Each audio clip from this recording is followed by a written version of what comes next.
This is the Twilight Whispers Club. The sky dims, the wind stills, and somewhere between day and night, a story leans in to speak. These whispers aren't loud, but they stay with you. You've been invited. Lean in close and listen.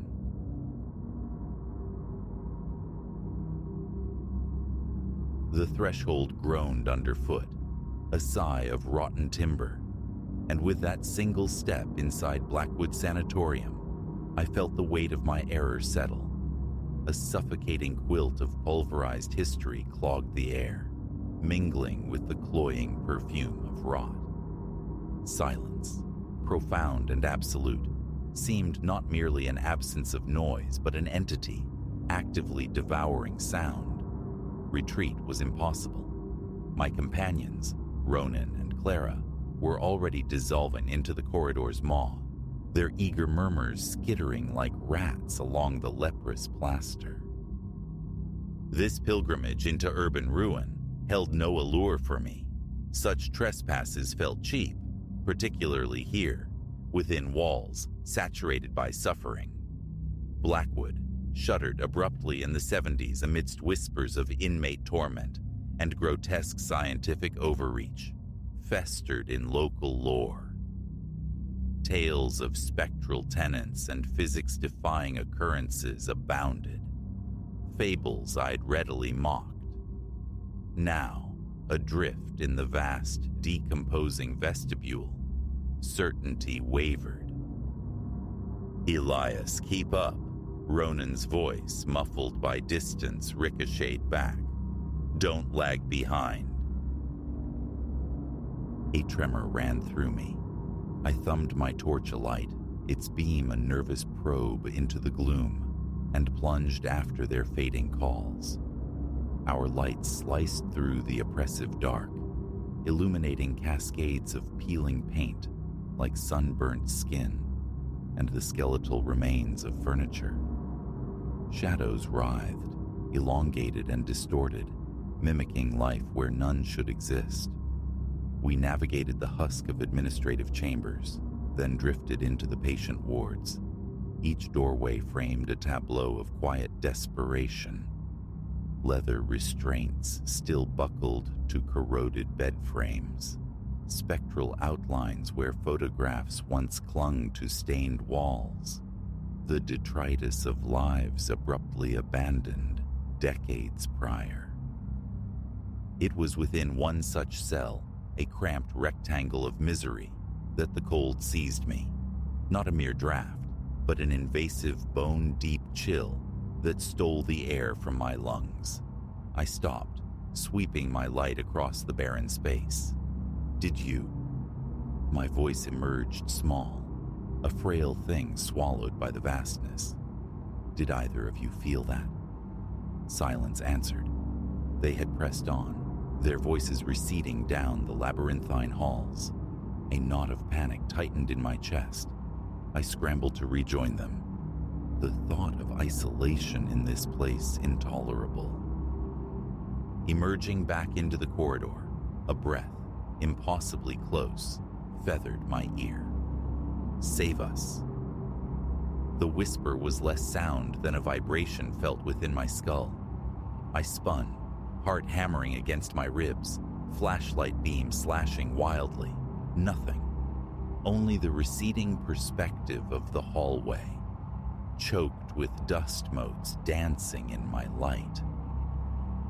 "Control yourself, Elias," I commanded inwardly. "Fear is playing tricks." My pace quickened, relief washing over me like a physical wave as I saw them huddled ahead. Their flashlight beams converged on a formidable metal door, their low voices thrumming with discovery. "I think we should leave," I managed, nearing the group. "This place, it feels wrong." Ronan scoffed, a dismissive sound in the heavy air. "Don't be ridiculous, Elias. We haven't seen the best part." Best part? The words tasted like ash, dread coiling low in my gut. Clara flashed a grin, her features stark and uncanny in the torchlight. The sublevels, where the real work was done. Before protest could form, Ronan threw his shoulder against the door. It surrendered with a tortured shriek of rusted metal. Steps plunged downward, steep and constricted, vanishing into a darkness so complete it felt solid.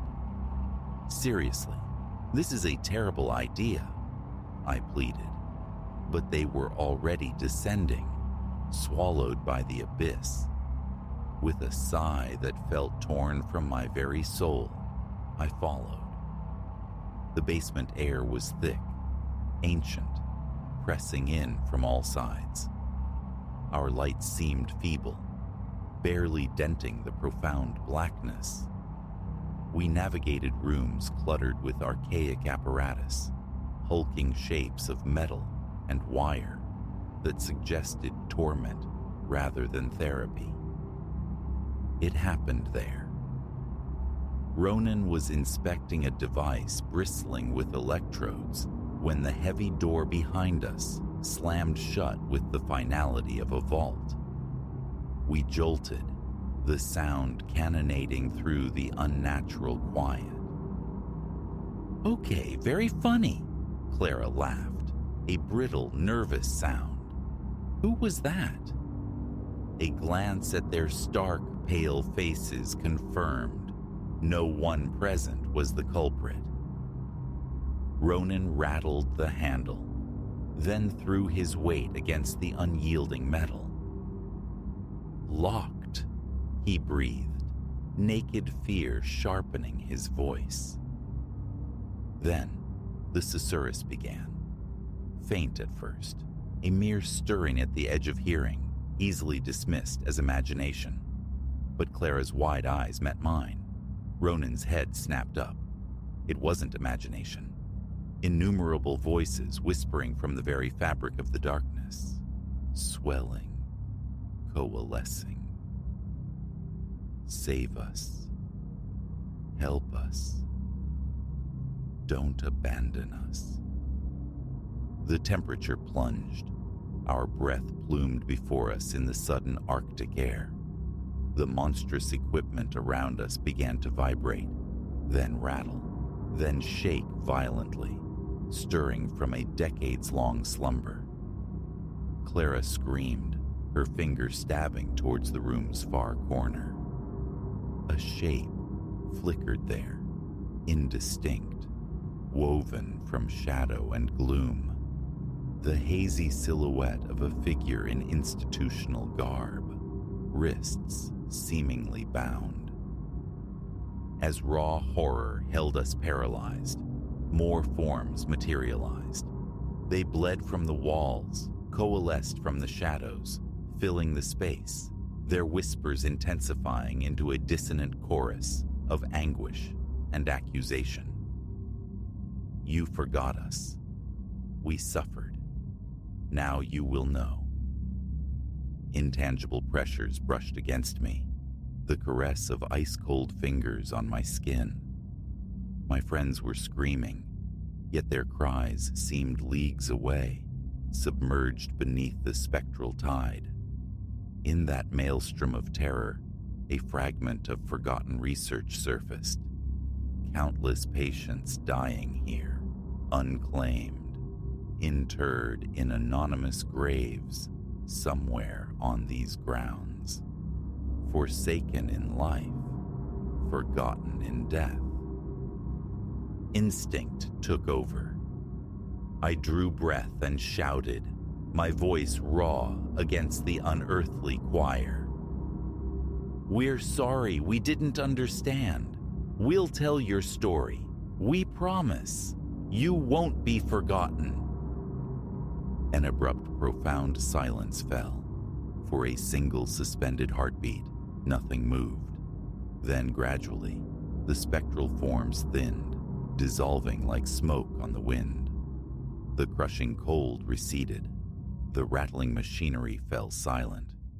With a soft metallic click, the door swung inward. We needed no further invitation. We fled, scrambling up the narrow stairs, bursting through the decaying wards, propelled by primal fear, not stopping until we erupted into the blessedly cool indifference of the night. We stood there, doubled over, lungs burning, the sanatorium looming behind us, knowing something irrevocable had occurred, a trespass into a reality beyond reason. In the ensuing days, the promise echoed. We delved into Blackwood's shadowed past, unearthing names from brittle records, stories buried by time. Collaborating with local historians, we helped establish a modest memorial, a place for names long lost to silence. The nightmares slowly loosened their grip. The phantom chill on my skin visited less often. The whispers faded from the edges of hearing. But the memory of Blackwood remains indelible. It was a brutal lesson in the unseen world, in forces that mock comprehension. It taught me the weight of remembrance, the quiet power in acknowledging buried truths. Above all, it taught me to heed that small, insistent voice of caution, the one that whispers, perhaps this threshold should remain uncrossed. I never ventured into another derelict building, yet sometimes, when the night is still, an urge pulls me towards the memorial we helped raise. I stand among the listed names, ghosts given form in granite, and offer a silent apology. And occasionally, carried on the breeze, I feel something akin to a sigh, a wordless gratitude from souls finally finding peace. Blackwood Sanatorium still stands, a crumbling monument to forgotten pain. But now, shaped by our terror, it holds another meaning, a testament to the duty of memory, a stark warning that some secrets demand respect, some doors are meant to remain forever closed, for you cannot know what waits beyond, yearning for release.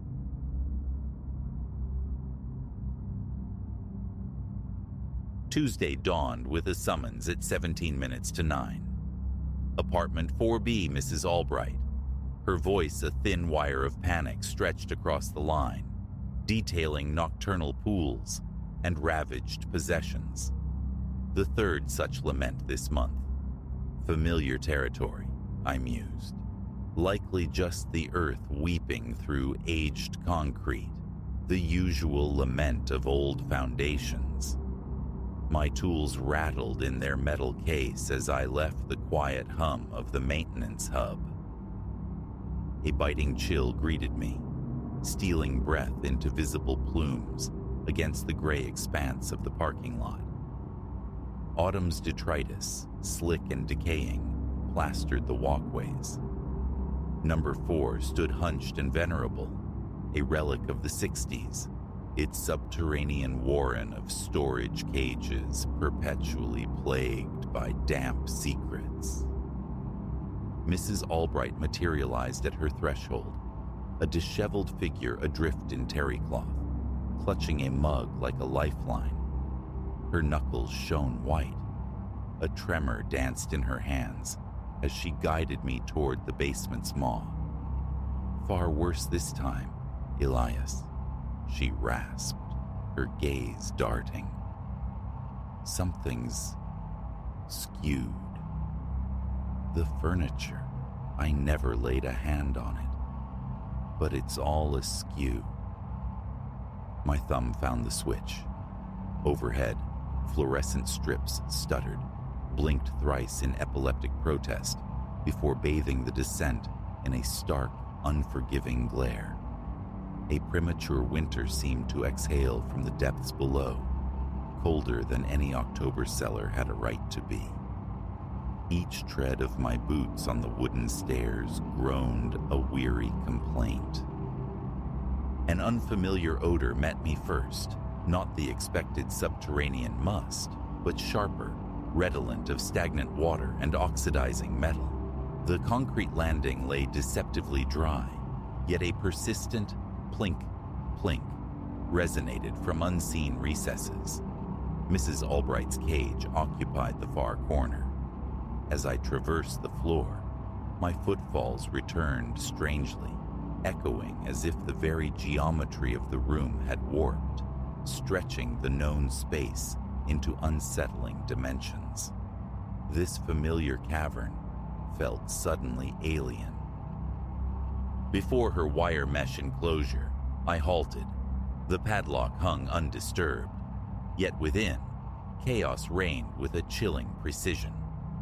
Her plastic-shrouded armchair perched precariously atop a tripod of cartons, tilted at an angle physics should abhor.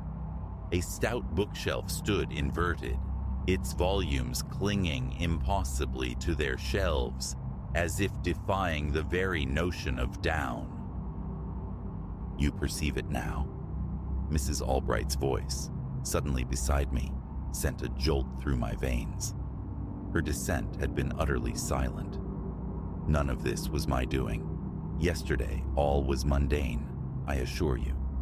Her arms tightened around herself, the mug a fragile shield. Dawn brought me down for winter garments. And this, just one pool at first, but they multiply. I've watched. Another manifests, roughly each hour.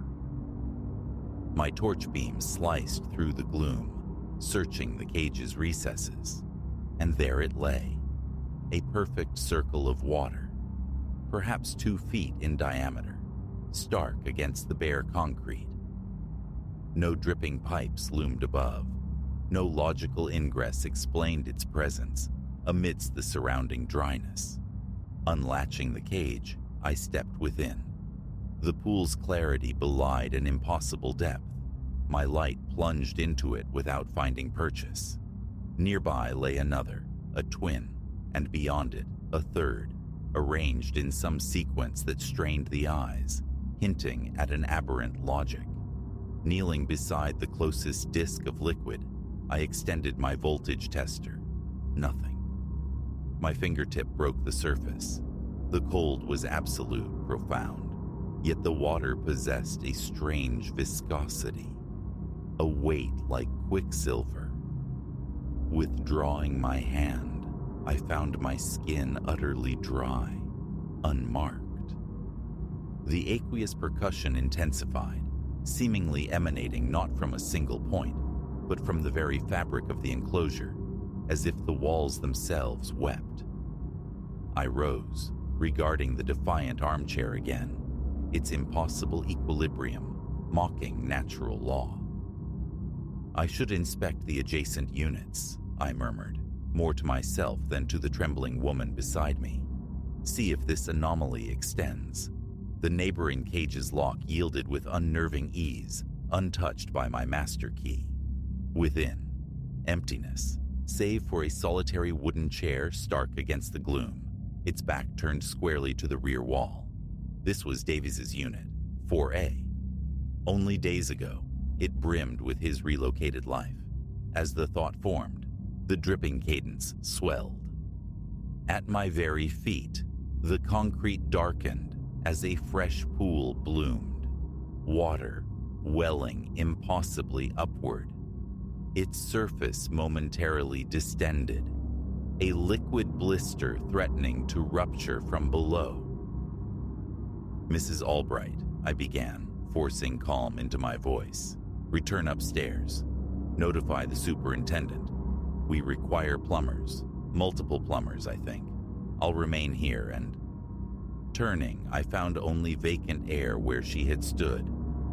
Worse, the stairwell itself had ceased to exist, replaced by an unbroken expanse of featureless concrete. The overhead lights convulsed. Darkness swallowed the room for a heartbeat, long enough for a distinct splash to echo from one of the pools. Light returned. The chair in Davies's cage had pivoted. It now faced me directly. Droplets clung to its seat, defying gravity as they ascended, merging silently with the ceiling above. Retreating instinctively toward the memory of the stairs, my torch beam snagged on motion within Albright's cage. The precariously balanced armchair subtly resettled itself. Before my eyes, a single volume slid free from the inverted bookshelf, hovering weightlessly in the stagnant air. A profound cold descended, my exhalations crystallizing into dense fog. Frost feathered the rims of the puddles, yet their liquid cores remained mobile, churning with sluggish, intentional eddies. The dripping had coalesced into a steady, thrumming cadence, a muffled pulse within the walls. Reaching the blind wall where escape should lie, I pressed my palms against it. The concrete yielded, pliant, disturbingly akin to flesh. My touch left impressions that slowly seeped water, the surface beneath pulsing faintly, rhythmically. A percussive crack shattered the unnatural quiet. I whirled. The wire mesh cages buckled inward, bars contorting like licorice sticks. From every twisted joint and seam, water erupted, not cascading down, but streaming horizontally, ascending, weaving impossible lattices in the air. Albright's armchair stirred decisively. It levitated from its precarious stand, drifting with eerie buoyancy. The protective plastic shroud sloughed off like shed skin, unveiling fabric that seemed to undulate, a living textile. Slowly it rotated, aligning itself toward me. The pattern I saw with mounting horror was transformed, a tapestry of minuscule, tormented faces, mouths agape in silent, unending screams. My torch sputtered, extinguished. An instant later, the fluorescence blinked out, immersing me in absolute black. Within that sensory void, something substantial disturbed the water nearby. Splashing erupted, seeming to originate from everywhere at once, encircling me. Then came the groan of stressed timber, the dry rasp of furniture dragged across the floor. My trembling fingers wrestled my phone free.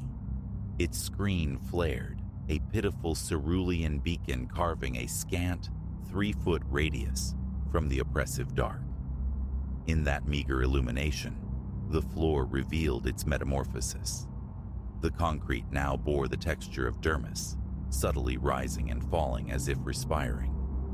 The scraping intensified, drawing nearer. Glimpses caught in the phone's glow, a chair leg, the sharp corner of a table, a bookshelf's edge, a closing perimeter of animated objects. Water now sheeted up the walls, traversed the ceiling, converging in eye-watering, non-Euclidean designs. I stumbled backward, colliding again with the impassive wall.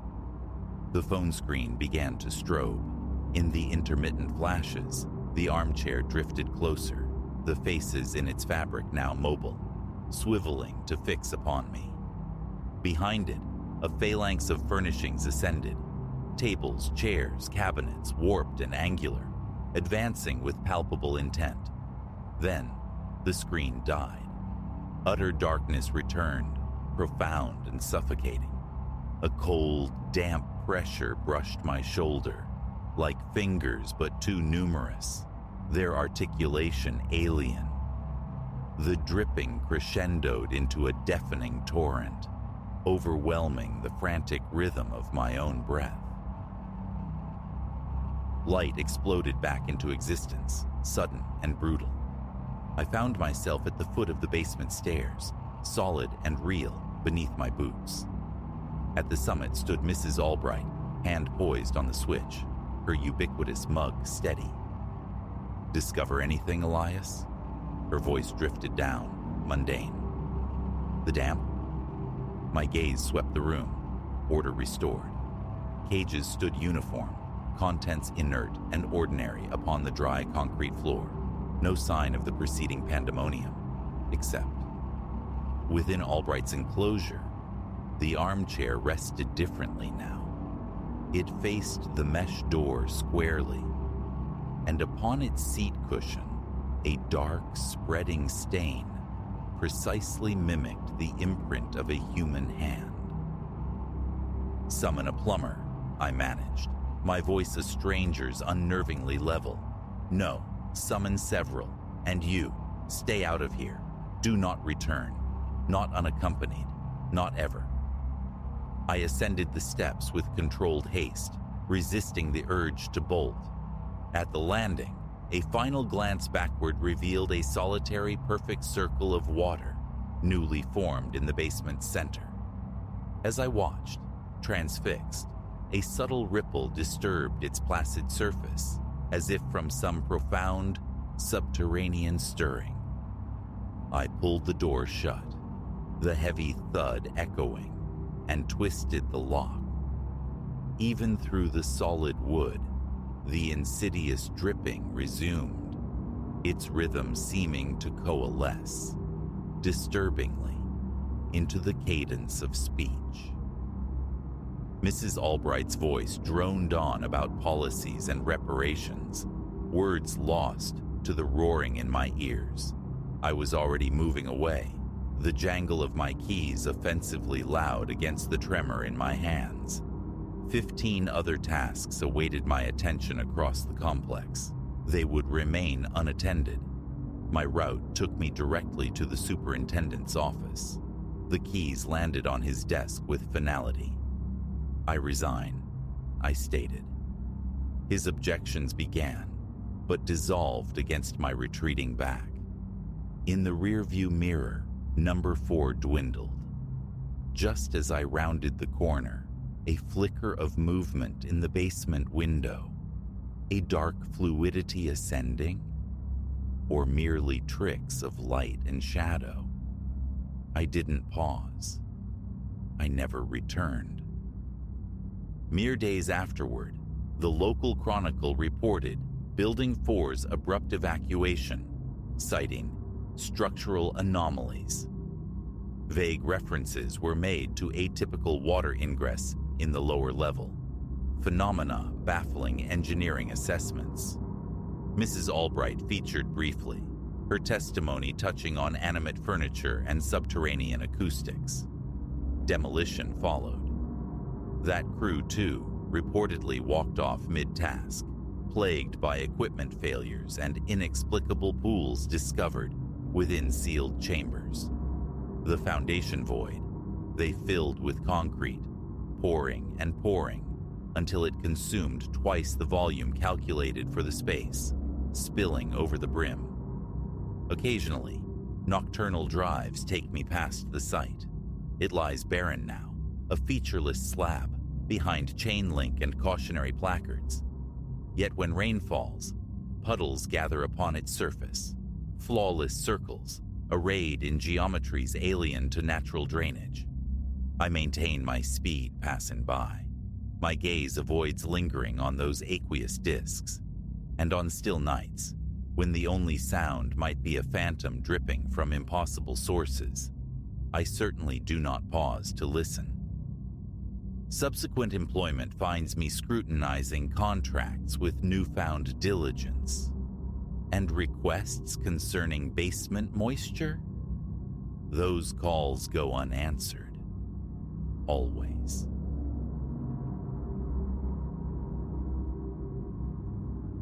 The embers of my fire sighed their last at 17 minutes past 2. My wrist chrono confirmed it, the precise moment the world tilted sideways. Gone was the familiar nocturnal symphony of the deep timber, the rasping crickets, the spectral hoot of an owl, the furtive scuttling of unseen creatures, vanished, utterly. Silence slammed down, a physical weight crushing the air from my lungs. 3 days I'd been immersed in this slice of the northern wilds, Elias Thorne. testing the sinews of my solitude some 15 rugged miles from anything resembling a road. No signal bars, no fellow pilgrims, just myself against the quiet immensity. I'd chosen this pocket deliberately for its profound remoteness, a modest clearing ringed by sentinel cedars and dense, clutching salal. My shelter, a dome of nylon, huddled near the clearing's edge, its back to a sheer, unforgiving escarpment of rock. Though the fire's heart still pulsed with a dull orange life, the surrounding woods were utterly inert. My breath ghosted, unseen, on the frigid mountain air. Against the chill, a single bead of sweat traced a path down my neck. An alien wrongness permeated everything. The first impact came from beyond the tent's thin wall, a deliberate, weighty compression of leaf litter and dry twigs. Then another, and a third. Whatever moved, it moved with ponderous deliberation. Far too heavy for deer, lacking the rolling gait of a bear. It sounded unnervingly human, yet distorted. The stride felt impossibly long, the rhythm unnatural. Rooted beside the expiring fire, my fingers spasmed around the bone handle of my sheath knife. The footfalls continued their circuit, tracing the boundary just beyond the firelight's hesitant reach. Slowly, fighting the urge to bolt, I tracked the sound with my head. Nothing, only impenetrable darkness woven between the tree trunks. The pacing halted, directly opposite my back. I held my breath, counting the frantic pulse in my ears. 10 seconds stretched into 20, then 30. Then movement resumed, completing the invisible loop. Twice it orbited my small island of dying light while I sat locked in ice-cold paralysis. My tent, a mere 15 feet distant, held my rifle, my torch. Logic screamed, "Move, grab them." But my limbs were stone.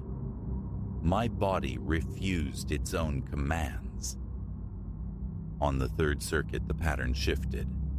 The trajectory bent inward, angling toward my vulnerable position by the fire pit. The crushing sound of decay underfoot now emanated from scant yards behind me. Still, nothing manifested, only those measured heavy impacts. A dam broke within me, muscles unlocked in a surge of adrenaline. I threw myself forward, rolling away from the sound, scrambling upright in a single desperate motion. I launched myself at the tent, nearly ripping the zipper in my haste to dive inside. My hands, betraying me with their tremor, fumbled for the cold steel of the rifle, the reassuring weight of the torch. The footsteps pursued, halting just outside the fragile fabric. The thin nylon wall suddenly bowed inward, a distinct pressure against the fabric. I leveled the rifle at the distortion, the safety clicking off with metallic finality. The pressure vanished. The footsteps retreated, perhaps 10 feet. "Who's there?" My voice fractured, a dry rasp. "Identify yourself. I'm armed." Silence answered, profound and absolute, before the footfalls resumed, now circling the tent itself. Flicking on the torch, I swept its beam across the interior walls, the light passing through the thin material. Only trees met the illumination. No shadow play, no looming silhouette. Yet the relentless pacing continued. Abruptly, the temperature inside the tent plummeted. My exhalations became thick, white plumes. Frost, impossible frost, began to bloom across the inner surface of the nylon, the fabric crackling as ice crystals propagated like malevolent lichen. The footsteps paused once more, this time directly before the entrance flap. The zipper tag began to move, unbidden, sliding downward with excruciating slowness. I fixed my aim on the growing gap, my finger tightening on the trigger. Halfway down, it stopped. A blast of Hyperborean air surged into the tent, so cold it felt like inhaling fire. The torch beam sputtered, flared weakly, and died. Darkness swallowed me whole. In that black void, I heard a distinct sliding sound, something entering the confined space. The cold intensified, becoming a physical agony. I fired. 3 times, the rifle bucked against my shoulder, the muzzle flashes painting the interior in strobing epileptic bursts. In those fragmented instants of light, nothing, empty space. But I felt it, a presence, dense and ancient, sharing the suffocating confines. Breathing became a conscious, painful effort.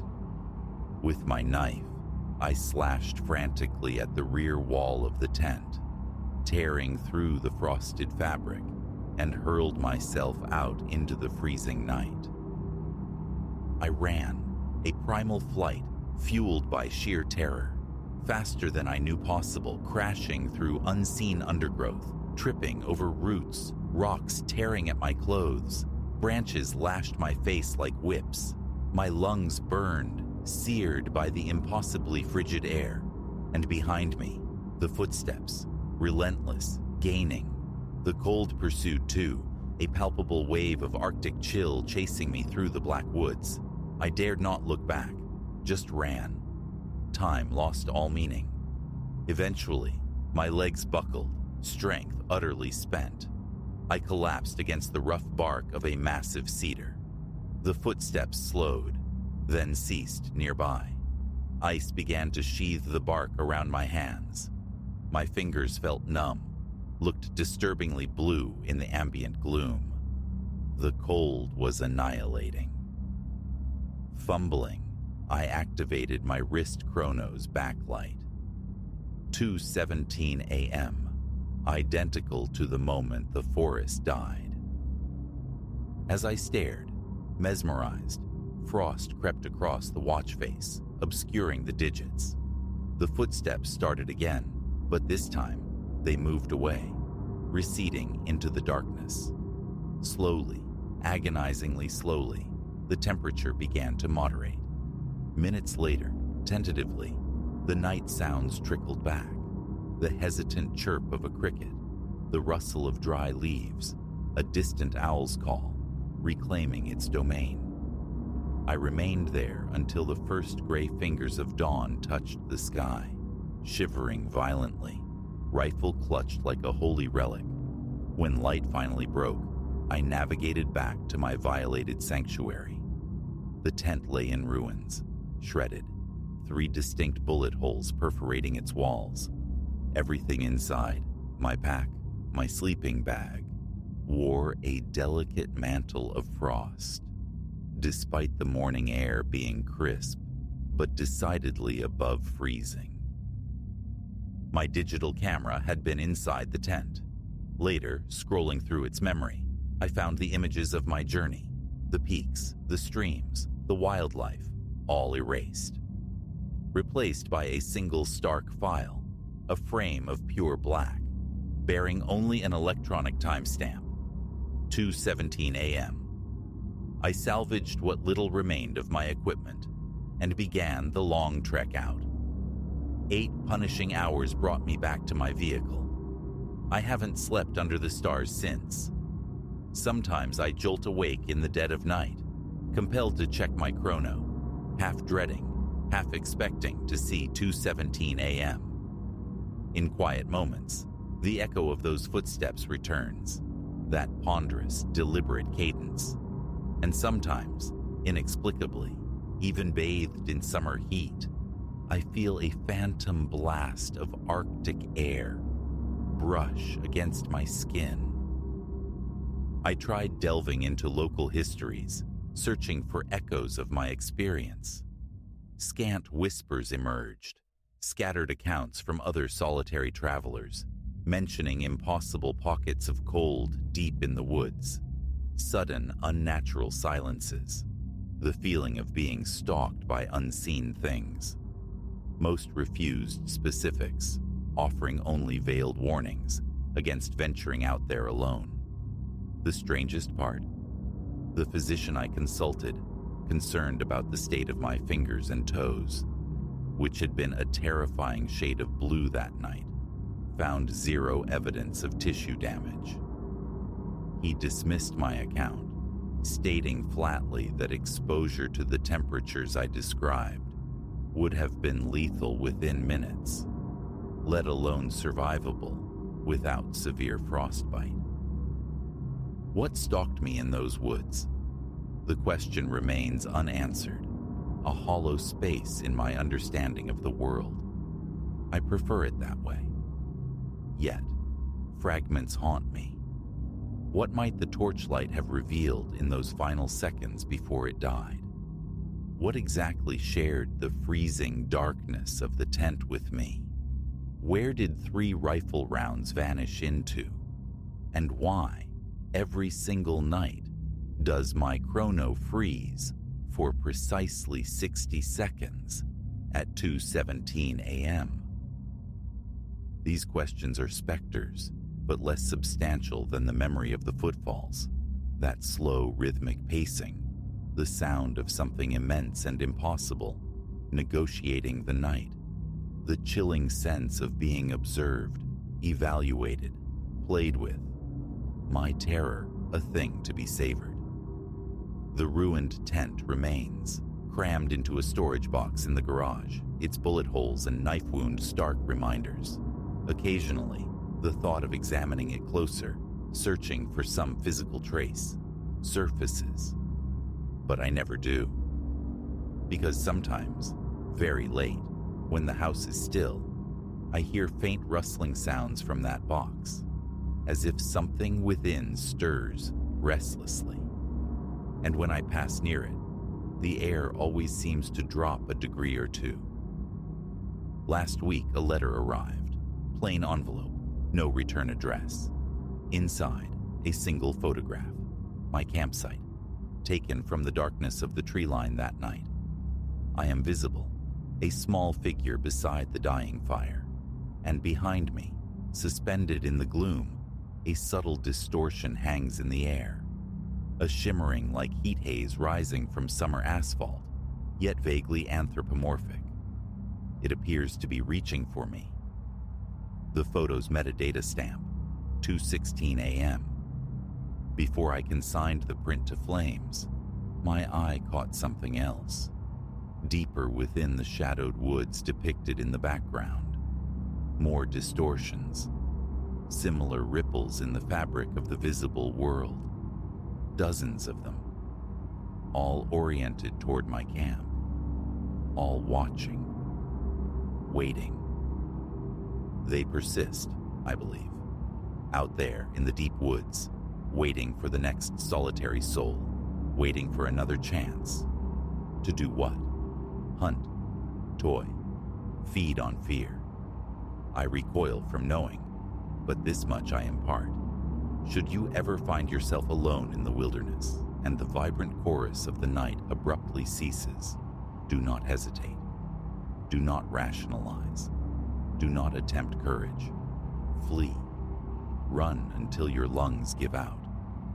Because if you hear those ponderous footfalls, if you feel that impossible cold descend, you are already discovered. And they possess an unnerving patience. They will circle, they will probe, they will drink deep of your terror until the clock strikes 2:17 a.m. Always 2:17 a.m. I've tried to persuade myself it was hallucination, a stress-induced fugue, but then my gaze falls upon my wrist chrono, faithfully pausing its digital life for 1 minute each night at 2:17. I recall the frost-rimed ruin of the tent in my garage. I feel the phantom memory of cold, that pierced deeper than bone, hear the echo of those impossible steps, sense the weight of that unseen presence. And I know it was utterly real. Something found Elias Thorne in the woods, something that defies explanation, something that should not be. And sometimes, deep in the quiet hours, I fear it did not remain behind. Because now, when I wake sharply at 2:17 a.m., I hear footsteps within my own house, heavy, measured, circling, always circling, and the air grows colder and colder and colder.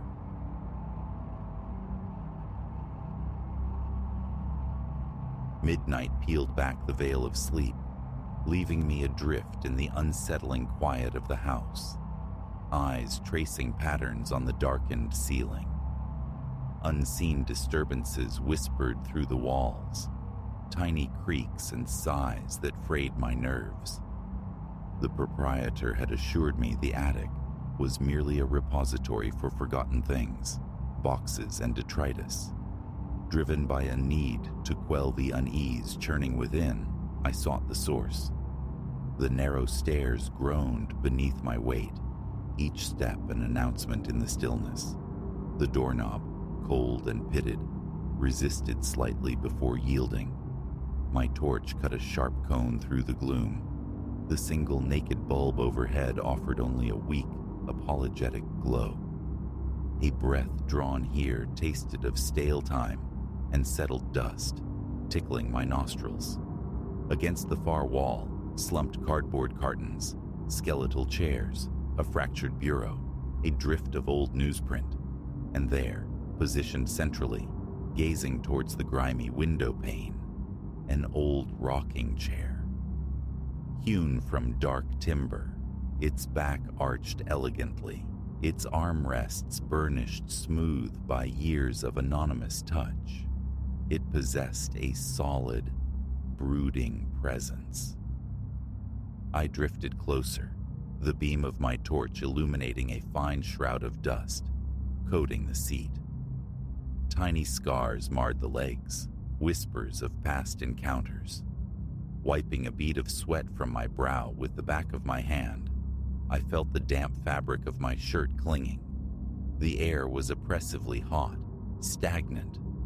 The torchlight swept across the floorboards, probing beneath the chair's curved runners. Nothing but more dust, laced with the delicate architecture of spiderwebs. Confusion warred with lingering anxiety. Why had I felt such apprehension downstairs? The space seemed utterly mundane. I nudged a box with my foot, listening for the scurry of rodents, any logical explanation for the nocturnal sounds. Silence reigned. Turning back towards the stairwell seemed the only sensible course. Yet, as I cast a final glance at the rocking chair, a flicker of movement snagged my attention, or perhaps the illusion of it. A minute shift, infinitesimal, perhaps just the house settling its old bones. I froze, breath caught in my throat, gaze locked onto the chair. It remained perfectly still. Shaking my head at my own suggestibility, I retreated, pulling the heavy door closed, the click of the lock echoing briefly. Sleep, however, remained elusive back in my room. Around the second hour past midnight, a faint rhythm began. Soft at first, then gaining confidence. The distinct creak of wood against wood. My heart leaped, a frantic bird against my ribs. I sat bolt upright. The sound emanated from directly above. Torch in hand once more, I ascended the stairs. My steps now hurried, propelled by a need for certainty. Had a window latch failed? Was a draft animating something unseen? Pressing my ear to the attic door, the rhythmic complaint of the wood was undeniable, steady. I turned the key, shoved the door inward.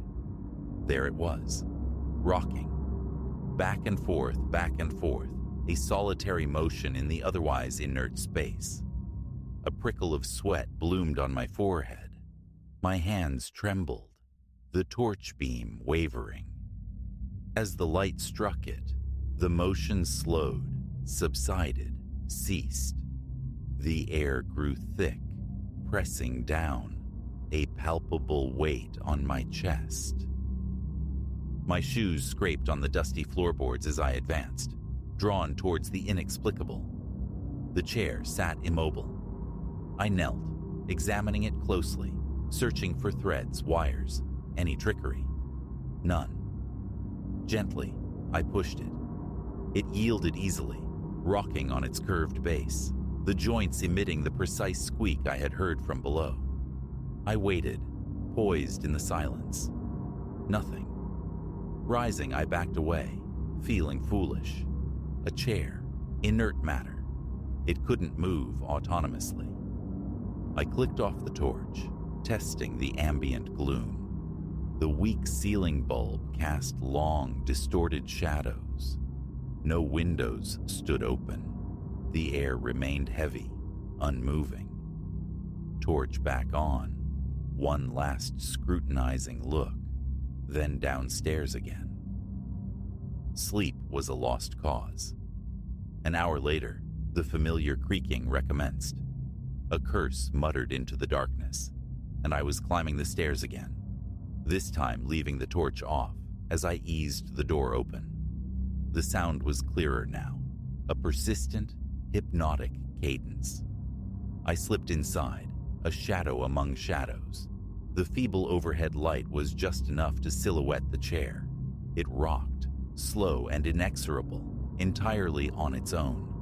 A hard swallow clicked in my throat. My stomach clenched. I gripped the door frame, anchoring myself against a rising tide of disbelief. Wind, subterranean tremors, vibrations from the street. Each rationalization dissolved against the profound stillness of the house. Hesitantly, I took a step into the room. The rocking stopped. My scalp tightened. I retreated a step. Softly, it began again. Forward, stillness, back, motion.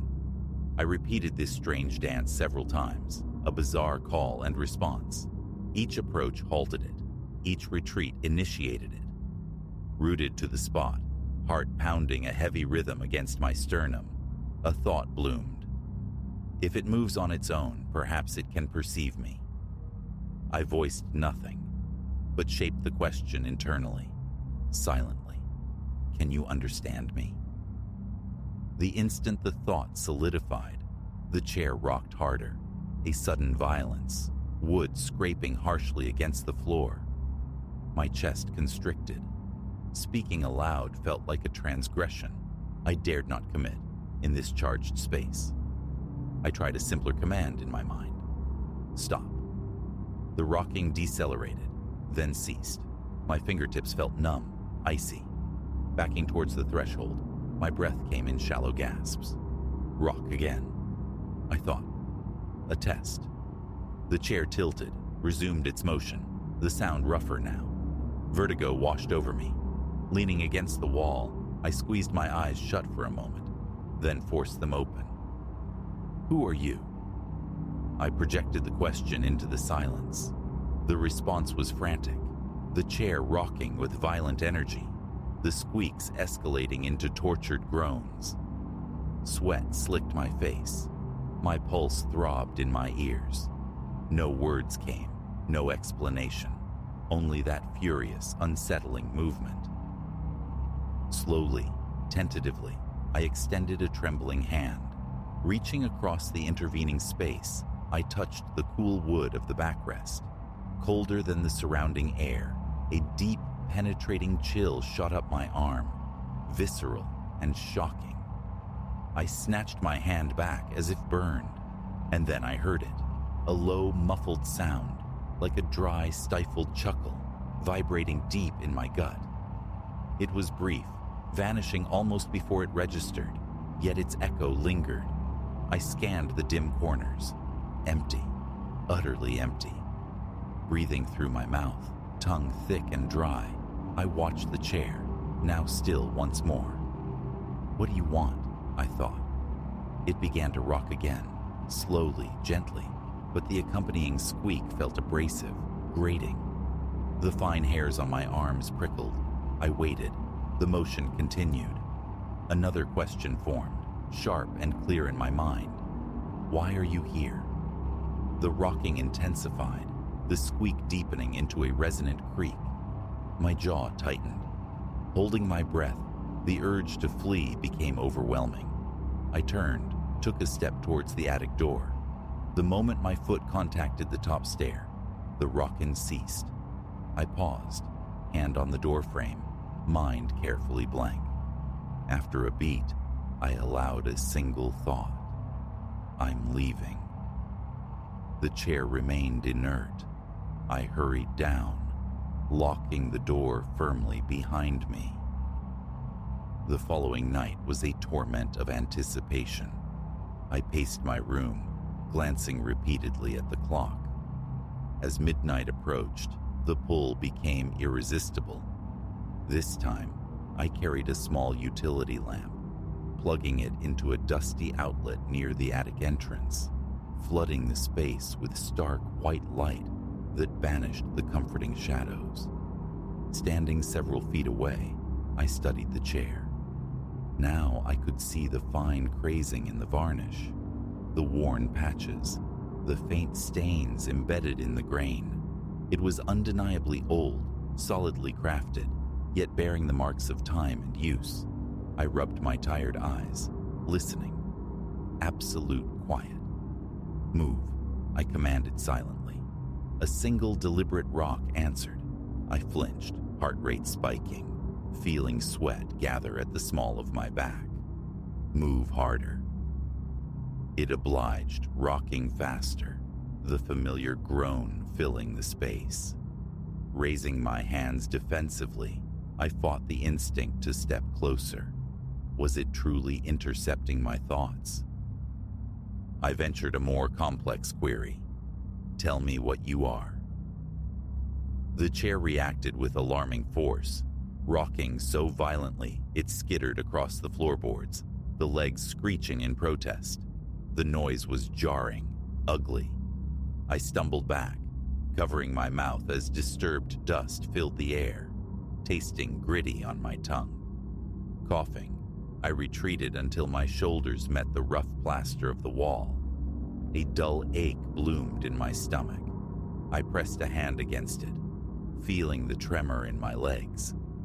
Smaller questions now, tentative probes into the unknown. "Can you hear me?" A gentle rock. "Are you alone?" A slower, hesitant sway. "Do you want me to stay?" The rocking grew forceful again. A ringing started in my ears, my eyes watering. The attic felt claustrophobic, the air pressing in, my chest tight. I struggled for slow, even breaths, bending forward, hands on my knees, staring at the swirling dust motes on the floor. Straightening, I looked back. The chair was still. I had to touch it again. Heart hammering against my throat, I forced myself forward, the floorboards groaning under my tread. Reaching it, I laid my palm flat on the backrest.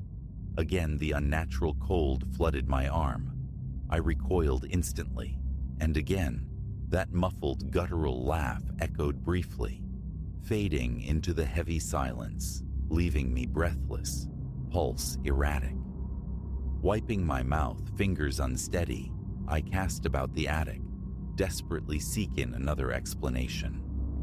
Rummaging through boxes yielded only moth-eaten clothes, shards of a broken vase, yellow documents, the mundane detritus of forgotten lives. Nothing. Turning back, the chair faced the dark window, impassive. Outside, only blackness pressed against the glass. What now? "I'm not afraid of you," I projected, a futile defiance. The chair rocked gently, almost playfully, a mocking gesture that sent heat flushing into my face. I swallowed against the tightness in my throat. What if I asked for details? A complicated question formed, piece by piece, in my mind. How did you come to be in this house? And what binds you to this attic? The thought barely completed its circuit before the chair erupted. It slammed back and forth with percussive fury, the legs pounding a deafening rhythm on the floor. The sound reverberated through the small space. I staggered backward, colliding with a stack of boxes, the impact jarring me. Dust clouded my vision, coated my tongue. My heart felt like it might tear through my ribs. I half expected the chair to shatter itself, but its structure held. After several seconds of this terrifying frenzy, it stopped abruptly, dead still. Another short laugh, closer this time, distinctly louder. My scalp crawled. My breathing hitched, rapid and shallow. I snatched up the lamp, holding it before me like a talisman. The tension coiled in my muscles was excruciating. No more questions, just one final desperate need. Could I leave this place, leave it, and be done? I'm going now. Silence, stillness. A step towards the door, nothing. Another step. The chair remained unmoving. A slow, shaky breath escaped my lips. I turned, fled, and secured the lock. Downstairs, I collapsed onto the sofa, staring into the blank television screen until dawn painted the windows gray. Daylight brought a fragile resolve. I avoided the attic, threw open windows throughout the house, letting fresh air purge the staleness. Thoughts of the chair were pushed away, sweat wiped from my brow whenever the memory surfaced. But nightfall eroded my determination. The need to know, the morbid curiosity, gnawed at me. Flashlight gripped tightly, a stronger one this time. I returned. I didn't plug in the lamp, content to stand on the threshold, bathing the chair in the focused beam. It sat there, silent, utterly motionless amidst the floating dust motes. The silence itself felt loud, ringing in my ears. I swallowed, focusing my will. Are you going to move tonight? A single rock answered. Sweat sprang beneath my arms. The flashlight trembled, casting dancing patterns on the wall. I held my ground, refusing to approach. Another question whispered in the confines of my skull. If I leave you alone, will you leave me alone? The chair responded with a quick, sharp rock. A shiver traced its way down my spine. The ambiguity of the gesture was chilling. Pressing my lips together, I forced my breathing to slow. For a long while, I simply stood there, staring. The chair remained still, yet the air crackled with a cold, latent energy. I knew it would answer again, but the desire to probe further had died, replaced by profound exhaustion and a deep, marrow-chilling fear. Slowly, deliberately, I stepped back. The floor complained softly. My eyes never left the chair. It didn't stir. Another step back, across the threshold. I pulled the door shut, turned the key in the lock, feeling the metal warm against my palm. Downstairs again, I sat in the living room darkness, listening.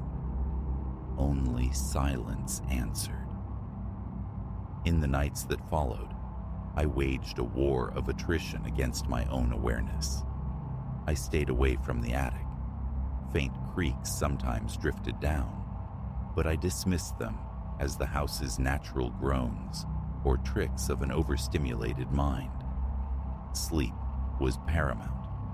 Eyes squeezed shut, I actively resisted thinking about it. When a complex question threatened to form, I mentally smothered it, seeking emptiness, calm. The chair's existence couldn't be denied, but its audience was withdrawn. The attic door stayed locked, the key relegated to a drawer. The pressure in my chest lingered, a phantom weight. The memory of cold wood and stifled laughter remained vivid, unwelcome guests in my thoughts. But I remained downstairs. A week crawled by. No return visits. Nights were spent lying awake, often sweating, ears straining against the silence, half expecting, half dreading the telltale creak. Sometimes a fleeting impression of movement from above, quickly fading. If I inadvertently let a probing thought take shape, a familiar tension would charge the air. A palpable static I learned to quickly dissipate by thinking of nothing at all. It never descended. It never reached out. It stayed. This house still holds its breath around me, an uneasy presence. I haven't crossed the attic threshold again. The dust, the quiet, the chill of that wood, the disembodied chuckle, they are etched into memory. Occasionally, a creak pierces the night's fabric, but I don't investigate. I close my eyes tighter, hold my breath, and wait for it to pass. Is it waiting? What does it want?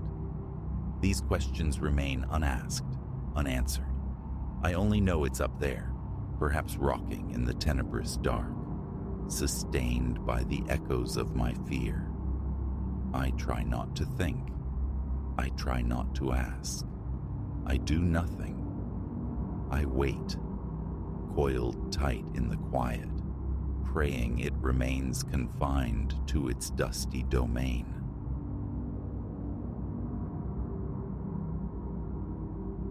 Even now, seated here with breath stuttering in my chest, an icy filament traces my spine.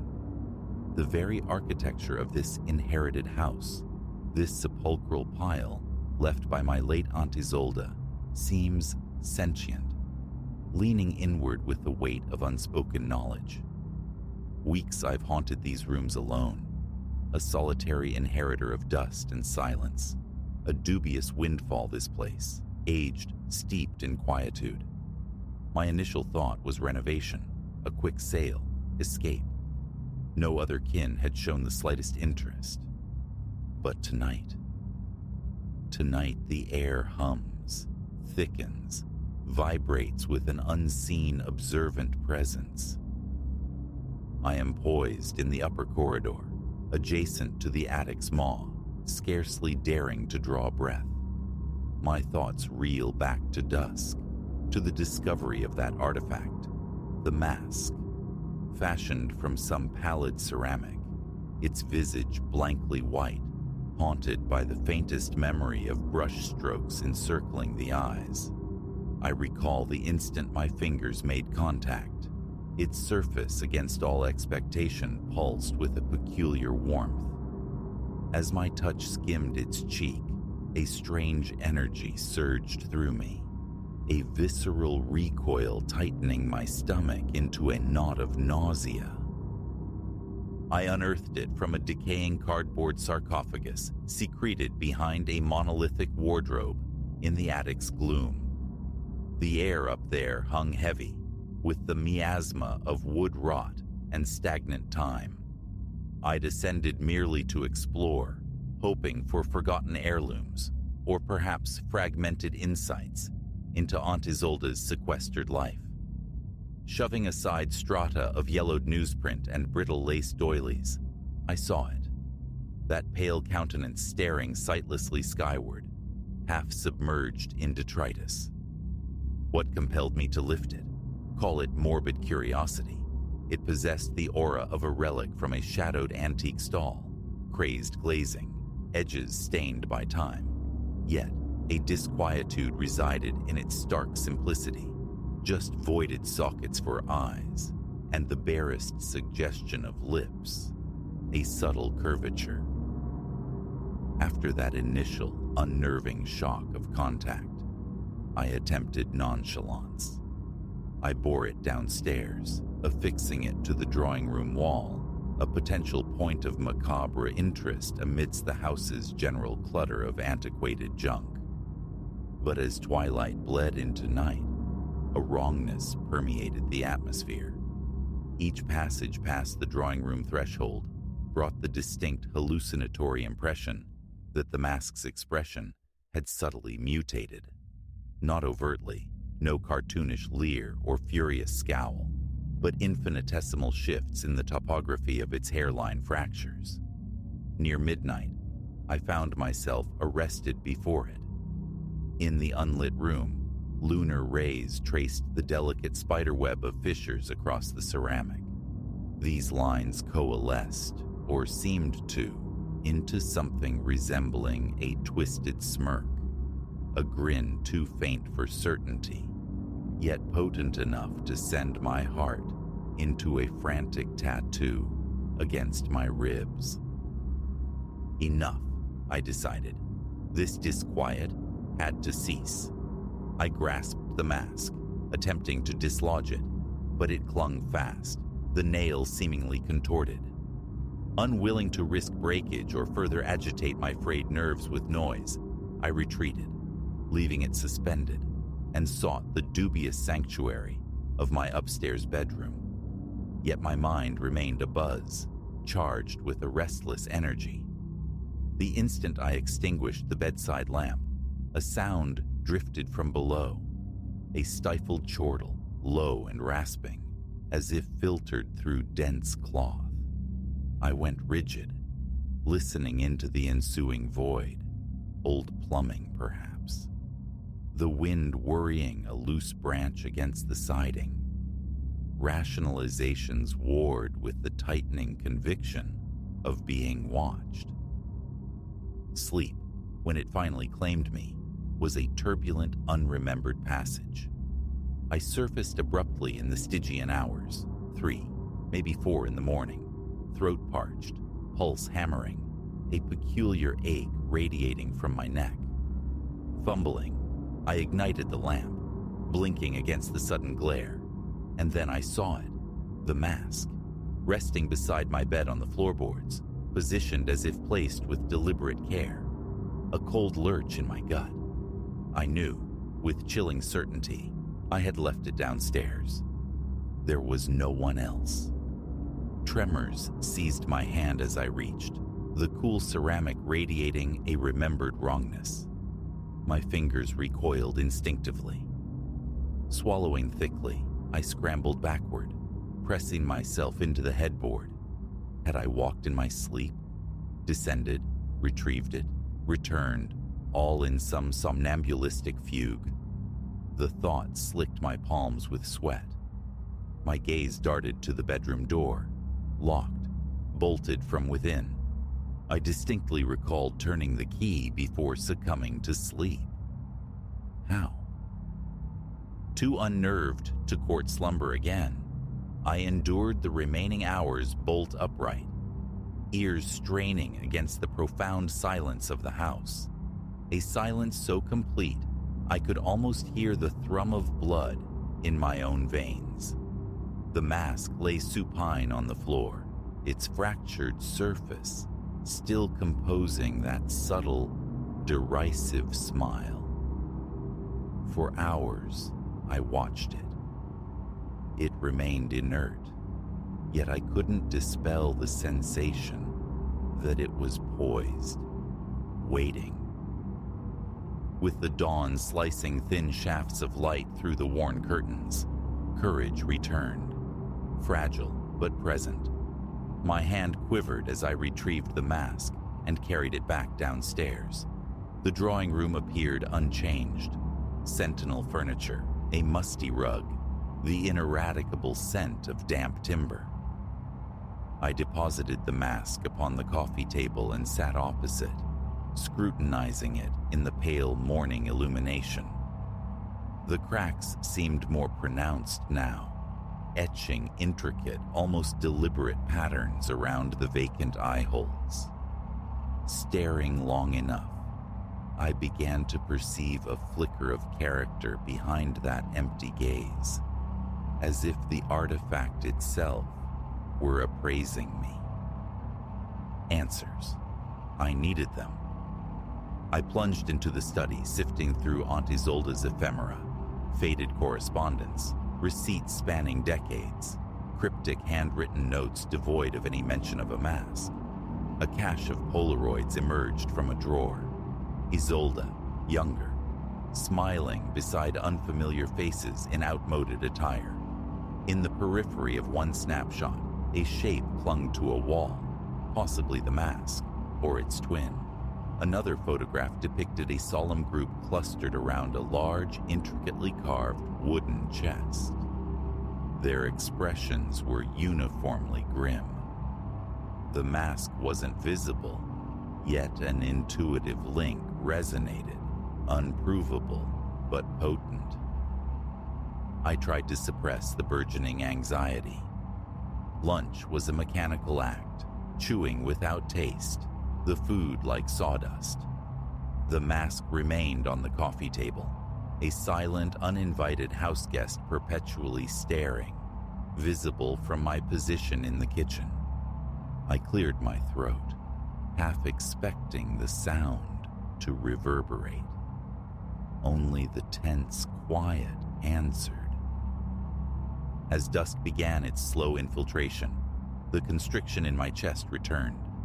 Resolve hardened within me. Enough. Fetching a spare linen sheet from a closet, I draped it over the mask, the fabric settling, engulfing the unsettling grin. Out of sight, out of mind, a desperate mantra. Perhaps tomorrow I could flee this place, find an incurious buyer. I retreated upstairs, bracing for another protracted night. My limbs felt leaden. Reading proved futile. My gaze kept straying to the doorway, anticipating a faint scrape, a smothered giggle. Finally, I doused the lights. I lay rigid in the blackness, heart pounding a frantic rhythm. For blessed moments, nothing. No sounds, no shifting phantoms. Just as a sliver of hope for sleep emerged, I heard it anew, that muffled laughter. I bolted upright, breath snagged in my throat. It sounded nearer this time, just beyond the bedroom door. Flashlight clenched in a sweating palm, I crept into the corridor, floorboards groaning beneath bare feet. Downstairs, the drawing room lay steeped in shadow. The sheet I had used as a shroud was gone, folded with unnerving precision on an armchair. The mask? It hung again upon the wall, though I had no memory of restoring it. Its fissures had deepened, networked into lines that sculpted a truly manic rictus. I trained the flashlight beam upon it, my hand trembling so violently the light danced. Then, I swear it, the mask's surface seemed to ripple minutely, as if its ceramic flesh quickened. I stumbled backward, colliding with the side table, sending a vase plummeting to the floor with a muffled thud. Panic surged. Breathe. Think. What if I carried it outside, interred it in the damp earth, smashed it to shards? No. The very thought coiled sickness in my stomach. A primal instinct screamed that destruction was no solution. It wanted something. I could feel the pressure of its desire, a palpable psychic weight. The mask craved Congress. It wanted to be worn. The notion was grotesque, yet it adhered, tenacious. If I yielded, slipped it over my face, what then? Would my own consciousness be submerged beneath that porcelain grin? My hands grew clammy. I reached toward it, resolved to force an end. As my fingertips brushed its edge, a distinct pulse, akin to a faint heartbeat, throbbed through my palm. I gagged, snatching my hand back as if burned. My knees buckled. The air grew thick, with an odor like scorched dust and decaying paper. I fled to the kitchen, desperate for recourse, calling someone. Who would lend credence to such a tale? The telephone line emitted only spitting static. I slammed the receiver down, a knot of fear and frustration tightening in my throat. My breathing came in ragged bursts. The house itself felt altered now, the ambient temperature plummeting. I caught my reflection in the microwave's dark glass, my face, a pale oval, eyes wide with primal terror. And behind me, in that warped mirroring, I perceived the mask peering from the hallway arch, its grin stretched wider, cracking further. Microscopic flakes of ceramic seemed to drift down, sounding like the infinitesimal snapping of tiny bones. A strangled gasp escaped me. I spun around. The hallway stood empty. Yet, turning back to the reflective surface, it was there again, closer. It was toying with me. My stomach churned. This ordeal required termination. Steeling myself, I crept back into the drawing room. The mask hung, deceptively placid upon the wall, blank and inanimate beneath the low lamplight. I stood directly beneath it, perspiration tracing paths down my temples. Reaching up, I pressed my fingertips against the ceramic. The network of cracks felt like raised scars beneath my touch. Slowly, painstakingly, I lifted the mask from its hook. My entire frame shuddered violently. I nearly dropped it. For one terrifying moment, I contemplated donning it, just to see, just to know if compliance might bring release, cessation of this torment. But the mere proximity of that object to my face induced a suffocating pressure, as if my chest were caught in a vice. Instead, I rewrapped the mask in the sheet, bundled it into a box, dragged the box into the hall closet, slammed the door, and twisted the key in the lock. A flimsy defense, I knew, but I desperately needed respite, a moment to marshal my thoughts. Upstairs again, I sought calm, but my heart refused to settle, a frantic bird trapped in my ribs. My throat felt scraped raw. Splashing cool water on my face in the bathroom, I met my own gaze in the mirror. My eyes seemed altered, unfamiliar. The skin around them taut, as if manipulated by invisible threads. For a fleeting second, I could have sworn I saw faint hairline cracks etched near my temples, ephemeral but undeniable. I touched the spot. They vanished. Imagination, stress. I convinced myself. Returning to the bedroom, I locked the door, then shoved the heavy dresser against it for added, however futile, reinforcement. Outside, the wind rose, a branch clawing insistently at the window pane. I fought thoughts of muffled laughter, of shifting smiles. I collapsed onto the bed, utterly spent. But as my eyelids drifted shut, a soft, distinct scraping sound emanated from within the room. My throat constricted. I snapped the lamp back on. Nothing. My gaze fell to the floor beside the bed, and I froze. A minuscule shard of ceramic lay there, a fragment of the mask's glaze, gleaming dully in the lamplight. With trembling fingers, I picked it up. How had it breached the closet, the locked bedroom door? My reflection in the darkened window pane snagged my attention, revealing something more horrifying.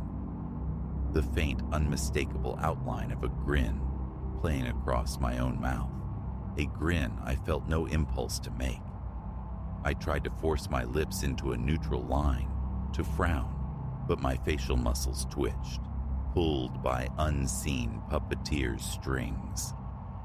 I dropped the ceramic chip. It landed with a delicate click on the bare wood floor. The full implication remains elusive, yet as I sit here, immured within these ancient walls, I know its influence persists. The mask is not finished with me. I feel it, even now, a voiceless whisper just beyond the threshold, patient, inexorable. Tomorrow, perhaps, I will find the strength to leave, but tonight, as the atmosphere congeals and my heart hammers against my ribs. I sense it drawing nearer, pressing against the fragile ramparts of my identity. If I falter, if I yield, it will claim me. It will make me wear its face. And should that happen, I fear I may never glimpse my own again.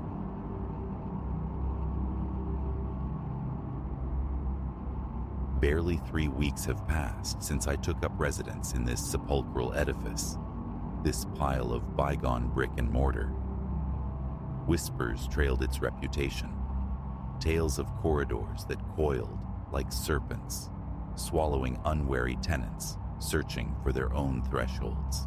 Mere folklore, I'd presumed, the usual embellishments clinging to old places. Tonight, however, conviction wavers. Tonight, I've stumbled upon an anomaly, an impossibility wedged into existence. A door of bruised, weeping iron I have never before laid eyes upon, secreted in the angle of a hallway that seemed to bloom from nowhere. The hour is late, unnervingly so, and a primal instinct hums a warning against this place. Yet here I stand before it, grappling with the urge to breach its silence.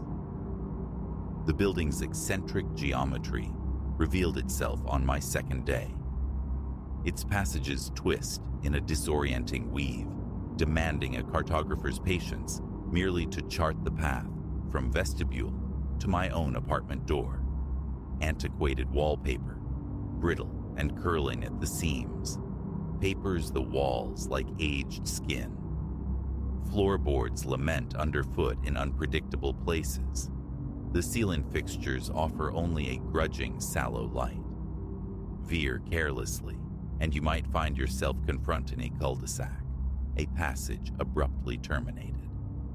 The charm of antiquity, some residents murmur, though that charm curdles swiftly into unease when returning through the shadowed stillness of night. Earlier this very evening, returning laden with groceries, I misjudged a turn, deceived by a flicker in the dim hallway near the stairwell. It seemed subtly altered. I even spied an unfamiliar door, a momentary phantom that resolved itself into a mundane service closet. That should have been my sign, a tremor foretelling the unnatural. Instead, weary from the day's labor, I dismissed it, attributing the strangeness to fatigue. Never did I suspect it was merely a prelude, a subtle shifting of the stage before the main act. Around the witching hour, restlessness took hold. Sleep remained elusive. The apartment air felt thick, stagnant, the silence too profound. An impulse to explore, to pace the building's strange veins, arose. Armed with only a slender flashlight, I slipped out, leaving the overhead corridor lights dormant. A brief constitutional, nothing more, I told myself. Past the groaning elevator I walked, turning right, then left into a passage typically ending at a locked storage space. But tonight, the passage stretched onward, unfurling beyond its usual terminus, an oddity. The air grew heavier here, freighted with the scent of dust centuries deep and the dry decay of wood. I pressed forward. A few paces more, and there it was, nestled on my right, the iron door. Ancient undeniably, its edges blooming with a filigree of reddish-brown corrosion. No number, no plaque, no hint of what lay beyond. Leaning close, I strained to hear, but only silence answered. My fingers closed around the handle. It yielded with a tortured metallic shriek, a sound suggesting hinges, long undisturbed by movement. Swinging the heavy door inward, revealed a spiral staircase, plunging into absolute blackness. My flashlight beam pierced the void, illuminating steps narrow and wrought from the same dark iron. It conjured images of forgotten industrial basements, Though I resist the urge to paint it with elaborate prose, it simply looked treacherous, worn, as if my weight might prove its final undoing. Yet, paradoxically, it felt solid beneath the surface decay. A frantic drummer took up residence in my chest. My palm, slick with sudden sweat, tightened on the flashlight. Retreat whispered reason, but the hidden stairwell exerted a potent, irrational magnetism. My foot met the first step. Metal sang out, a sharp clang swallowed by the oppressive quiet.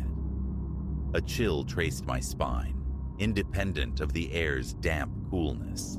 Beyond the frail circle cast by my light, nothing was visible.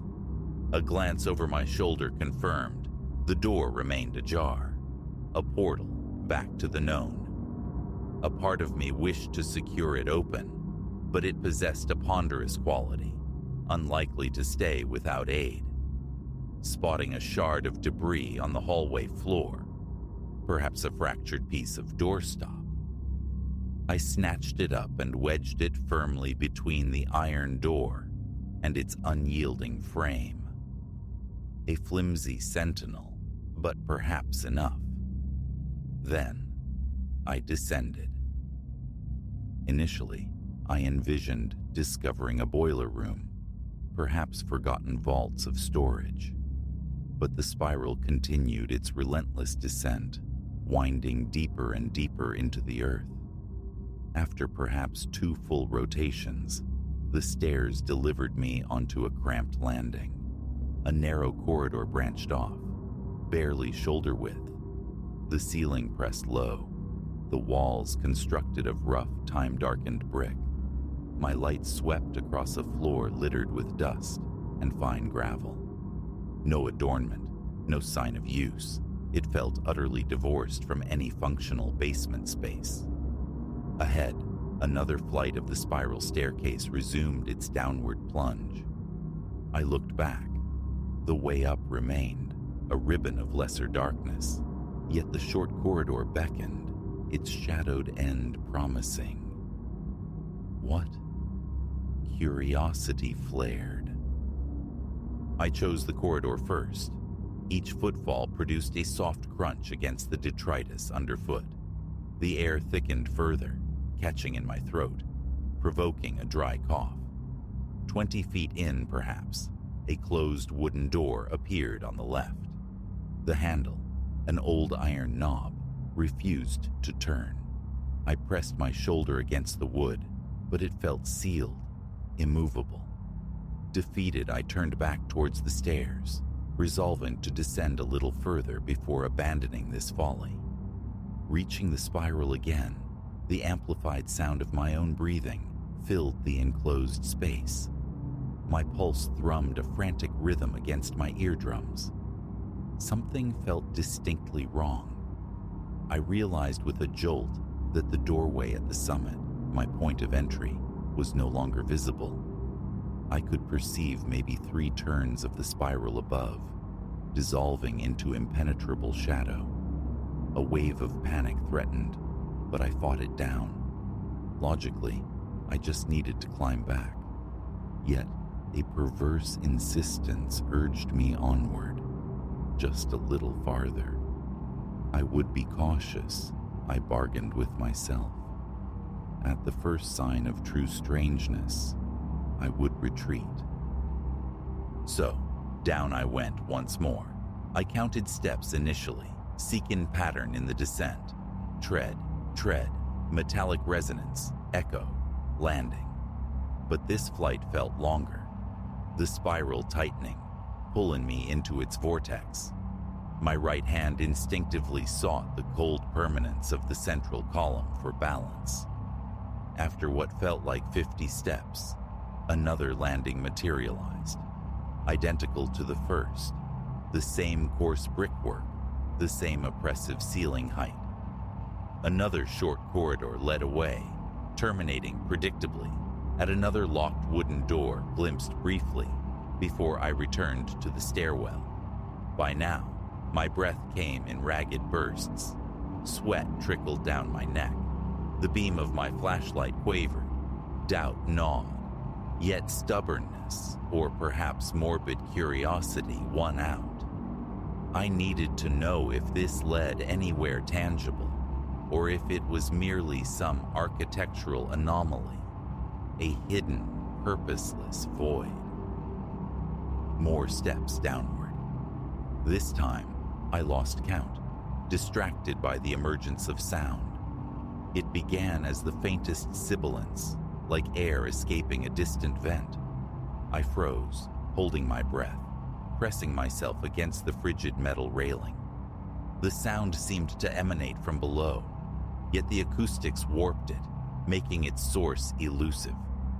My light probed the depths. The stairs simply spiraled on into blackness. I continued, my body taut, shoulders bunched with tension.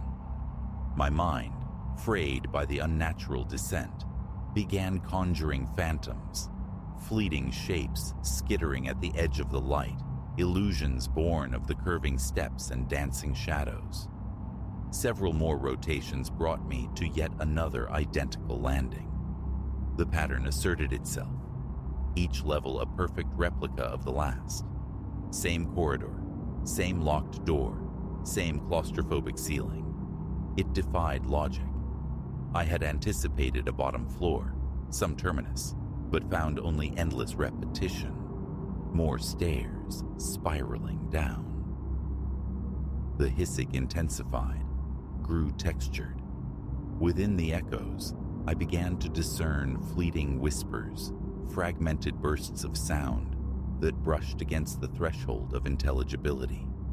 My skin prickled, my heart hammered against my ribs, the force of it echoing in my temples. I swept the flashlight beam around wildly. Nothing.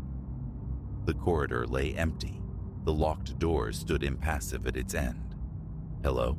I called out, my voice sounding thin, absorbed instantly by the oppressive space. It returned, distorted, alien. Wiping sweat from my brow, I commanded myself, "Turn back. Now." I forced myself upward, ascending a few steps, but encountered a strange resistance, like pushing through denser, heavier air. My head swam, my breathing grew shallow. Pausing, I leaned heavily on the railing. The sibilance returned, louder, closer. My hands trembled uncontrollably. I aimed the flashlight upward. The spiral ascended into infinite shadow, but it seemed darker now, the metal steps narrower, more treacherous. A sickening realization dawned. I had no true sense of how far I'd descended. It felt like leagues, like aeons. My internal compass spun uselessly.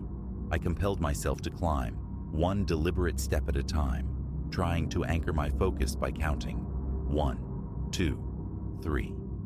But the numbers blurred, lost amidst the returning whispers that seemed to swirl around me like unseen currents. My flashlight flickered ominously. A sharp smack against my palm restored its beam, but it shone weaker, paler. The thought of my phone surfaced, left charging, forgotten, in the apartment upstairs. Foolish, utterly foolish. Time lost all meaning. I climbed and climbed, a Sisyphean struggle against the spiral, but the iron door, my intended escape route, never reappeared. Each landing remained a mocking echo of the last. Occasionally, I'd risk a glance downward, only to see the steps coiling away into the same profound darkness. My footfalls resonated unnervingly. My breathing sounded harsh, desperate. The hissing intensified, evolving into something more intimate, like sharp intakes of breath directly beside my ear. I spun around repeatedly, flashlight beam slashing through the emptiness, finding nothing. Eventually, exhaustion forced me to halt on another landing. My knees screamed in protest. Dizziness washed over me. I leaned against the wall, The bricks slick with a cold dampness. A drop of moisture traced a path down my neck. The corridor stretched before me, familiar in its dead-end futility. I didn't bother with the door. Its locked state was a foregone conclusion. A chilling certainty grew. Everything down here was immutable, trapped in a loop. Was the building itself orchestrating this torment? Or had I blundered into some interstitial space, a hidden dimension woven into its fabric, a place without end? I sank onto the top step of the next downward flight, listening. The whispers seemed more distant now, yet their presence remained palpable, a constant subtle pressure. Every few moments a faint hiss, a soft susurrus. My mouth felt parched, my throat raw. Swallowing offered no relief. The flashlight beam visibly waned. I had to keep moving, had to try to ascend. Pushing myself upright, I resumed the climb, legs trembling beneath me. My grip tightened on the railing. Every few steps, a frantic scan of my surroundings. The identical corridors mocked me. Frustration boiled over. I kicked out violently at one of the impassive wooden doors. It remained steadfast. "Help!" I screamed. The sound swallowed, returning as a hollow, lonely echo. A vice clamped around my chest. Panic, raw and overwhelming, seized me. I fought for breath, short, ragged gasps that offered no solace. How long I persisted, I cannot say. At some juncture, amidst the dizzying turns, the fundamental distinction between up and down dissolved. Was I ascending toward the lost door, or spiraling ever deeper into this abyss? The landings blurred into one continuous, repeating nightmare. My flashlight flickered violently, threatening extinction. I shook it desperately until the frail beam returned, dimmer still. Nausea churned in my gut. My shoulders burned with accumulated tension. My shirt clung, sodden with cold sweat. Pausing on yet another identical landing, I pressed my ear against the locked door, straining for any sound. Voices, machinery, the gurgle of pipes, anything to anchor me to reality. A faint hiss answered, followed by a low, distant chuckle that could have been auditory hallucination. I recoiled, heart slamming against my sternum. Stepping back from the door, I faced the stairs once more, utterly lost. Up? Down? My flashlight beam painted both directions with the same monotonous palette. Metal steps, brick walls, stagnant air. Trapped. This has to end somewhere, I whispered, my voice trembling, fragile in the vast silence. Choosing a direction I prayed was upward. I managed a few steps before halting again. The hissing noise wasn't below or above anymore. It swirled around me, an omnipresent, sibilant breath. My chest tightened further. My fingertips felt numb, cold. Looking up, looking down, the distinction vanished. The landings above and below melted into a single continuous spiral, receding into shadow. I forced myself onward, no longer certain of direction, driven only by the desperate need to find an opening, any variation, any sign that this architectural horror possessed limits, a top, a bottom, anything. But the light was failing. The circle illuminating the steps ahead shrank, contracting like a dying pupil. I stumbled forward, lungs aching, starved for air. Hyperventilation set in, shallow breaths doing nothing to quell the rising panic. A few more faltering steps, and then darkness. Absolute. The flashlight surrendered. My pulse roared in the sudden void, a deafening drum against the silence. Reaching out blindly, my hand found the cold central spine of the staircase. I had to keep moving. Each step downward or upward was a tentative exploration into the unknown, testing the metal tread before committing my weight. Tears welled, hot against my cold skin, but I fiercely wiped them away. My mind raced, grappling with the sheer impossibility of this place, yet my body persisted, one slow, deliberate step after another, clinging to the desperate hope of encountering a glimmer of light, a different texture, the wedged open door that felt like a memory from another lifetime. Hours, it feels like. Hours spent navigating this tactile darkness. My throat is raw from the stale, biting air. Every muscle screams with fatigue. Sometimes I pause, straining my ears, but the only sounds are my own ragged breathing and those insidious whispers, soft, sibilant, eternal. They never cease. They ebb and flow, sometimes drawing near, sometimes receding, a constant unseen company. I talk to myself, fragments of encouragement. Stay calm, keep going. But my voice sounds small, utterly lost in this immense, sightless space. I am on another landing now. The walls radiate a damp chill against my searching fingers. I see nothing. My flashlight is a dead weight in my pocket. My phone, a universe away, alone, adrift with these echoes. Occasionally, a phantom phosphorescence dances at the edge of where vision should be, but it vanishes the moment I turn towards it. My heart pounds with a painful intensity. The hissing draws closer, intimate as breath on my neck, yet turning reveals only more empty darkness. How much longer can I endure this climb? My body is failing. My mind reels on the brink. I keep anticipating a final door, or perhaps the familiar rough texture of the iron one I forced ajar. But nothing changes. The spiral is infinite. I am caught within its coils forever, it seems, with only these whispering, hissing specters for companions. I don't know if I will ever find my way back. I don't even know if back exists anymore.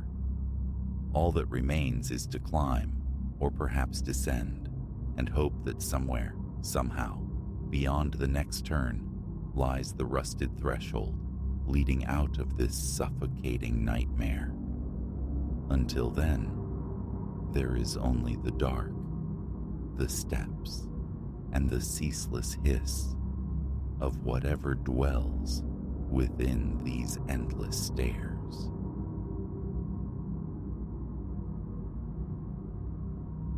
The scrawled paper lay stark against the duvet, a venomous little thing. "You can't hide," it hissed in fractured letters. Instantly, the opulent sanctuary I'd inhabited transformed, its gilded edges sharpened, its vastness constricting. The house became a cage, and I, the quarry. Ilara, they call me. A doctoral candidate adrift in the summer doldrums, seduced by the promise of easy compensation, tending the Ashworths' palatial residence while they sampled Europe's delights for a month. A simple charge, it seemed. Water the exotic flora, sustain the silent Piscine life, indulge in the turquoise pool and private cinema. A fool's paradise, conceived in ignorance. The answer to what could possibly fracture this idyll arrived swiftly. Everything. The first week unfolded with deceptive tranquility. I fell into the rhythm dictated by the Ashworths' meticulous directives, a litany of timed waterings for specific greenery, the intricate ballet of the security system, a schedule of illumination designed to mimic occupancy. Days dissolved into dissertation work poolside, sun-dappled interludes punctuated by explorations through the labyrinthine structure. A new chamber might reveal itself daily, studies paneled in dark wood, Guest suites draped in silk, a subterranean vault breathing cool, fermented air. Opulence was the Ashworth's native tongue. Day 8 fractured the calm. Mid-preparation for a solitary dinner, a distinct concussion echoed from the upper level, a dull thud, like a dropped weight settling into deep carpet. Utensil suspended, I became utterly still, straining against the sudden profound silence. Is anyone there? The question hung foolishly in the air, swallowed by the house's immense quiet. A settling beam, a forgotten object succumbing to gravity. Rationalizations warred with a prickling intuition, an unease coiling deep within. Extinguishing the flame beneath my pan, I ascended, each stair amplifying the frantic cadence of my heart. The second-floor corridor yawned, a shadowed maw. Light switches clicked under my hesitant touch, chasing darkness from room after empty room. No disarray, no fallen curiosity, no casement breached. Order reigned, pristine and unnerving. Poised to retreat, dismissing the tremor as mere nerves, my gaze snagged on an anomaly. Mr. Ashworth's study door, typically secured against the feline menace, Peregrine, and his penchant for expensive upholstery, stood slightly ajar. A certainty colder than the marble floor insisted I had latched it earlier. With a hand that felt disconnected from my body, I nudged the heavy panel wider. Initial scrutiny revealed nothing amiss until my eyes fixed upon the wall behind the imposing desk. An unremarkable landscape, doubtless worth more than my cumulative tuition, hung crookedly.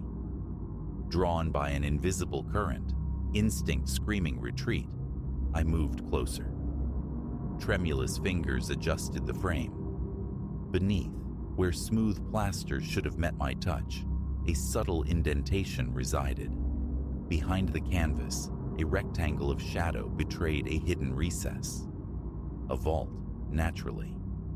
And its door, heavy and metallic, hadn't quite clicked shut. The realization struck like a physical blow. Not my doing. I hadn't known its secret. Someone else. Here. Now. A gasp tore from my lungs as I reeled away, the need to flee, to summon aid, a primal surge. Turning, I slammed into solid resistance, a presence that had materialized from the very air. A choked cry escaped me as I flailed, pure reflex arc. My knuckles impacted yielding flesh. A guttural sound answered.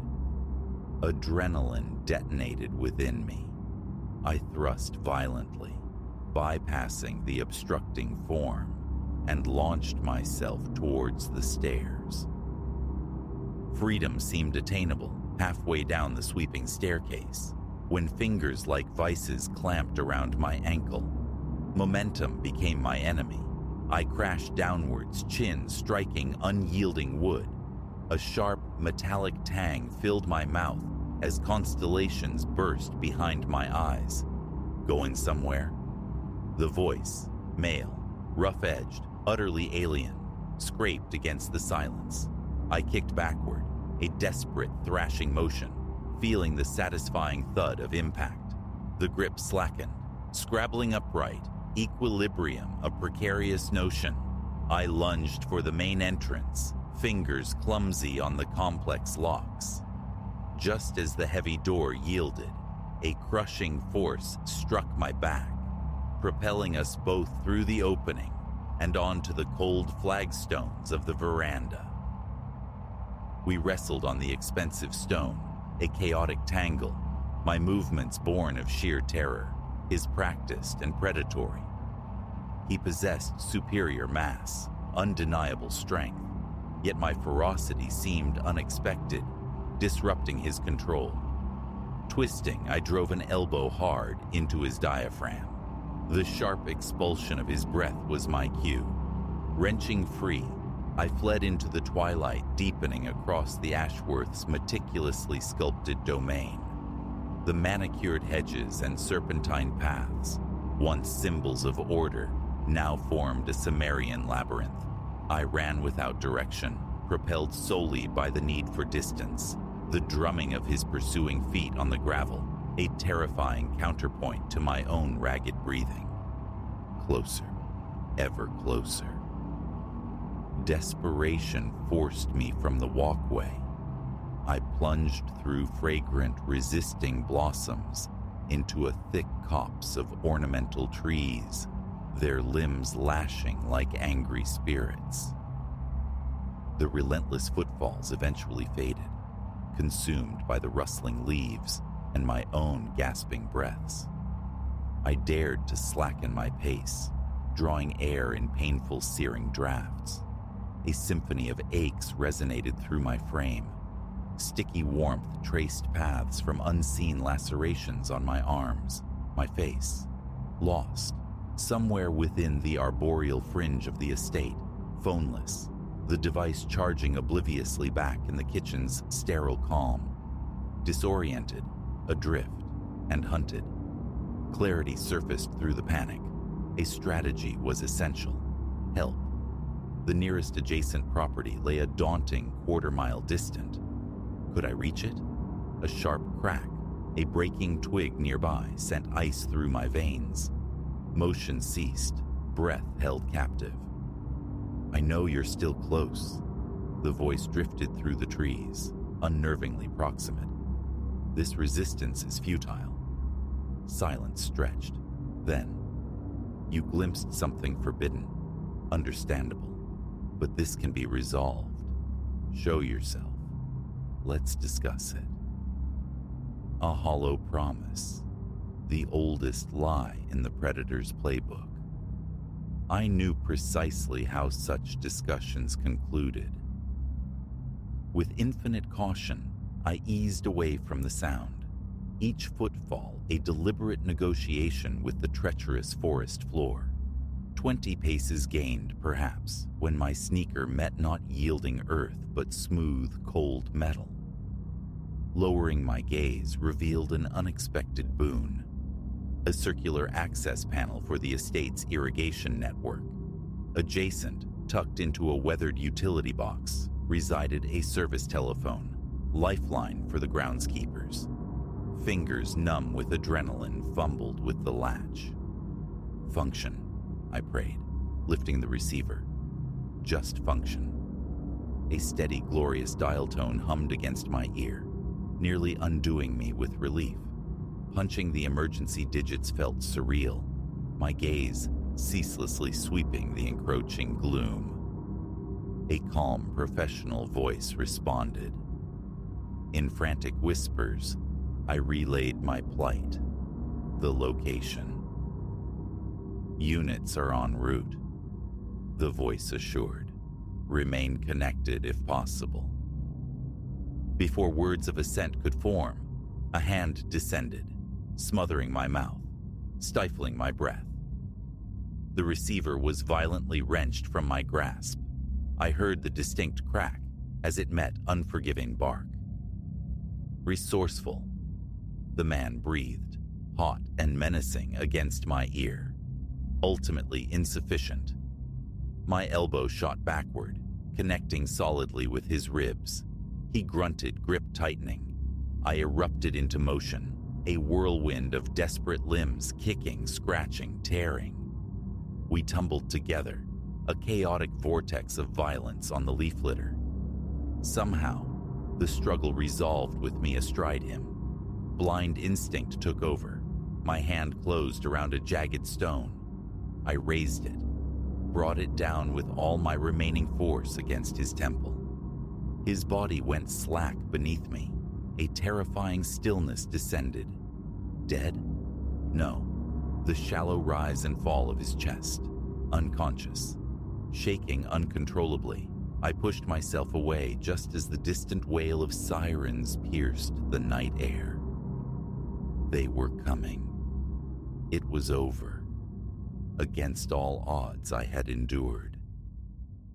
Subsequent hours dissolved into a surreal mosaic, flashing lights painting the trees in strobing blues and reds, uniformed officers securing the scene, paramedics tending my minor wounds with practiced detachment, patient detectives recording my fragmented testimony. The subdued figure, now identified, was a career burglar, meticulously observing the Ashworth residence for weeks. His quarry, numismatic treasures concealed within the vault, their existence utterly unknown to me. As the potent surge of adrenaline ebbed, the stark reality asserted itself. The chilling proximity of death, the violence I had both endured and inflicted. Yet, I had resisted. I had prevailed. The Ashworths, summoned from their European sojourn, returned the following day, their faces etched with shock and profound relief for my safety and the thwarted theft. Their gratitude manifested as a substantial gratuity, gratefully received. The burdens of postgraduate study being far from negligible. Remaining within those opulent walls proved untenable. Every elongated shadow seemed poised to coalesce into menace, each settling groan of the old house a potential footfall. Yet, packing my few belongings, a reflection confronted me.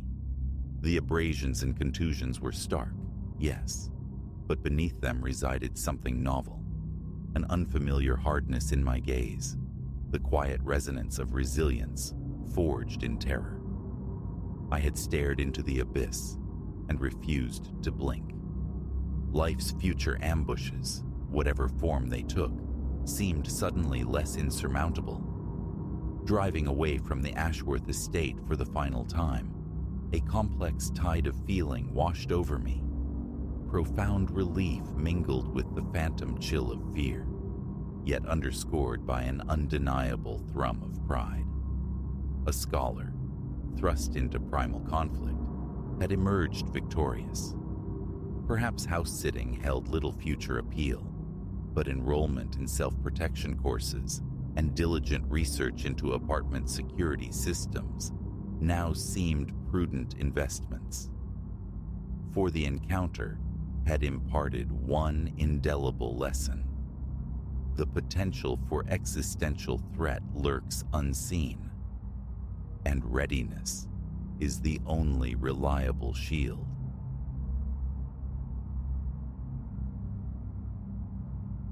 My nerves, rubbed raw by the city's ceaseless grind and the incessant digital tether, screamed for respite. Escape beckoned in the form of a salt-scrubbed cottage perched on the edge of nowhere, a place called Saltwind Point, merely hours away, yet promising leagues of tranquility. It whispered of solitude, of days measured only by the Atlantic's rhythmic sigh. The dwelling materialized from the coastal haze just as advertised. Compact, weathered timber, clinging bravely to the dune, its deck a vacant stage facing the immense gray water. Ideal. A small, impersonal lockbox yielded the key, its metallic click echoing the promise of seclusion. Inside, the air hung cool and still. Bags thudded onto the floorboards, releasing a pent-up sigh from my own lungs. Yes, this weekend held promise. Day one unfolded in a gentle cadence. Sand scoured my footprints clean along the deserted shore. Pages turned slowly on the sun-warmed deck. A simple meal materialized in the tiny galley kitchen. The profound stillness wasn't empty. It was restorative, leaching the tension from my shoulders, knot by knot. Sleep claimed me early, wrapped in the ocean's distant lullaby, anticipating more of this blessed quietude. But the second dawn broke with a subtle dissonance. The familiar crash and hiss of surf greeted me, coffee brewed, steam rising into the cool morning air on the deck. Another pilgrimage down the beach beckoned. Upon returning, however, a discordant note struck, the front door slightly ajar, resting against its frame, unlocked. Certainty warred with doubt. I always secured locks, a creature of ingrained habit. Yet, perhaps the sea air had addled my memory. I dismissed it, a flicker of unease quickly extinguished. Evening descended, wrapping the cottage in shadow.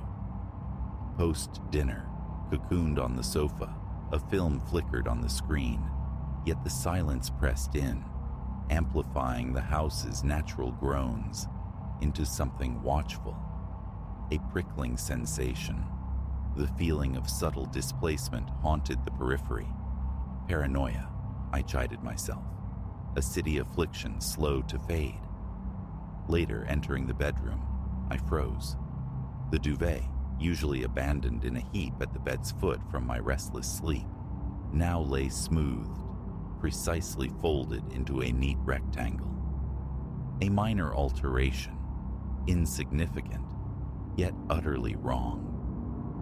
My mind raced, seeking a benign explanation, but the simple truth resonated with chilling clarity. I hadn't done that. An icy knot tightened low in my gut. Resist the panic. Perhaps housekeeping. Unscheduled, unmentioned in the agreement brokered with Coastal Escapes, but the only logical possibility that didn't involve something far more disturbing. It had to be that. Morning brought no solace. A brief foray onto the wind-whipped beach, and upon return, the kitchen felt subtly, deliberately rearranged. A plate, left draining beside the sink, now sat squarely on the counter's worn surface. My coffee mug, abandoned near the stove, rested beside the plate, an almost companionable pairing. Minuscule shifts, yet irrefutable proof of unseen hands.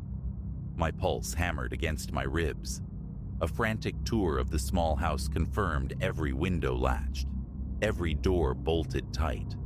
No forced entry, nothing stolen, nothing overtly disturbed. Still, the certainty screamed within me, a primal instinct rising through the floorboards. Someone else was here. The knowledge settled cold and heavy in my marrow. That afternoon, clutching the phone like a lifeline, I contacted Coastal Escapes. My voice, carefully modulated to betray none of the rising panic, inquired about unscheduled visits, cleaning perhaps, or essential maintenance. The reply was swift, polite, and chilling. No one else possessed a key. No services were scheduled during my stay.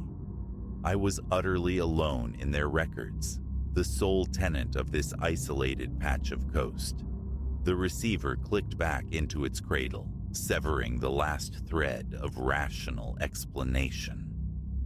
Unease curdled instantly into visceral dread. Nightfall became a siege. Each lock, window latch, and deadbolt was checked, then rechecked with obsessive care. The television offered noise, not distraction. My focus frayed, snagging on every sigh of the floorboards, every mechanical hum from the kitchen. The small rooms seemed to shrink, pressing close, their shadows deepening. Retreating to bed offered no sanctuary. Sleep remained elusive, replaced by hypervigilance. Darkness pulsed with imagined movement. My heart beat a frantic tattoo against my ribs. The certainty of unseen eyes, palpable in the salt-laced air. Sheer exhaustion eventually dragged me under, into a thin, troubled slumber, haunted by the cadence of the waves. A jolt snapped me awake into profound pre-dawn blackness. Silence reigned, thick and absolute. The bedside clock glowed, 3:07 a.m., and then, stark against the pale wood of the nightstand, something new, a slip of white paper, laid square. My breath hitched. Tremors started in my fingertips as I reached, the paper cool against my skin. Stark, meticulously formed letters spelled out 2 words. I'm watching.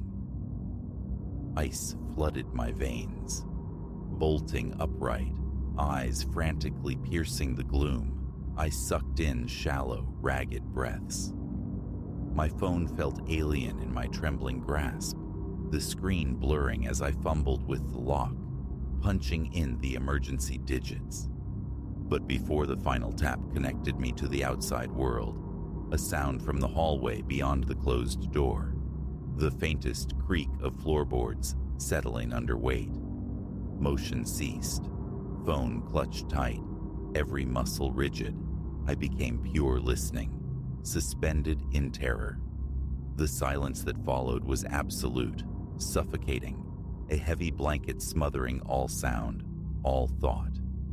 Time stretched, distorted, each second an eternity. Nothing more, just the echo of that single soft noise and the crushing weight of the silence. Courage, fragile and thin, finally surfaced from the depths of adrenaline. I slid from the bed, each movement agonizingly slow, deliberate, ear pressed to the cool wood of the door. Silence. Inch by agonizing inch, I eased it open, peering into the shadowed corridor. Empty, a ghost weaving through the small house. I ignited lights in my wake, banishing shadows room by room, chasing away the oppressive dark. Nothing. No one. The front door remained steadfastly locked, the deadbolt firmly in place. No tangible proof of intrusion existed, save for the damning piece of paper, still crumpled, a physical anchor to the terror, clutched tight in my sweating palm. Sleep was a forgotten country. I spent the remaining hours perched on the edge of the sofa, bathed in the artificial glare of every lamp, eyes scanning, jumping at phantom noises. Was I losing my mind? Dawn arrived, not as relief, but as permission to flee. Bags were thrown together with frantic haste, belongings bundled indiscriminately. The prepaid weekend, the deposit, none of it mattered. Escape was paramount. I slammed the car door, locked the cottage one final time, without looking at its blank windows, and pointed the car inland, refusing even a glance in the rearview mirror. Yet the sensation clung, a residue of dread riding shotgun. Headlights in the distance seemed predatory. Roadside shadows pulsed with unseen presence. Reaching my apartment hours later felt less like arrival than a transfer of prisons. Exhaustion warred with adrenaline, leaving me hollowed out. That night, surrounded by the familiar walls of home, safety remained elusive. Sleep refused its sanctuary. The apartment whispered secrets in the dark, the sigh of settling timbers, the low thrum of the refrigerator. Each mundane sound sent jolts of adrenaline through me, echoes of Saltwind Point. Then, a whisper-soft shuffle just beyond my bedroom door. Identical, chillingly familiar.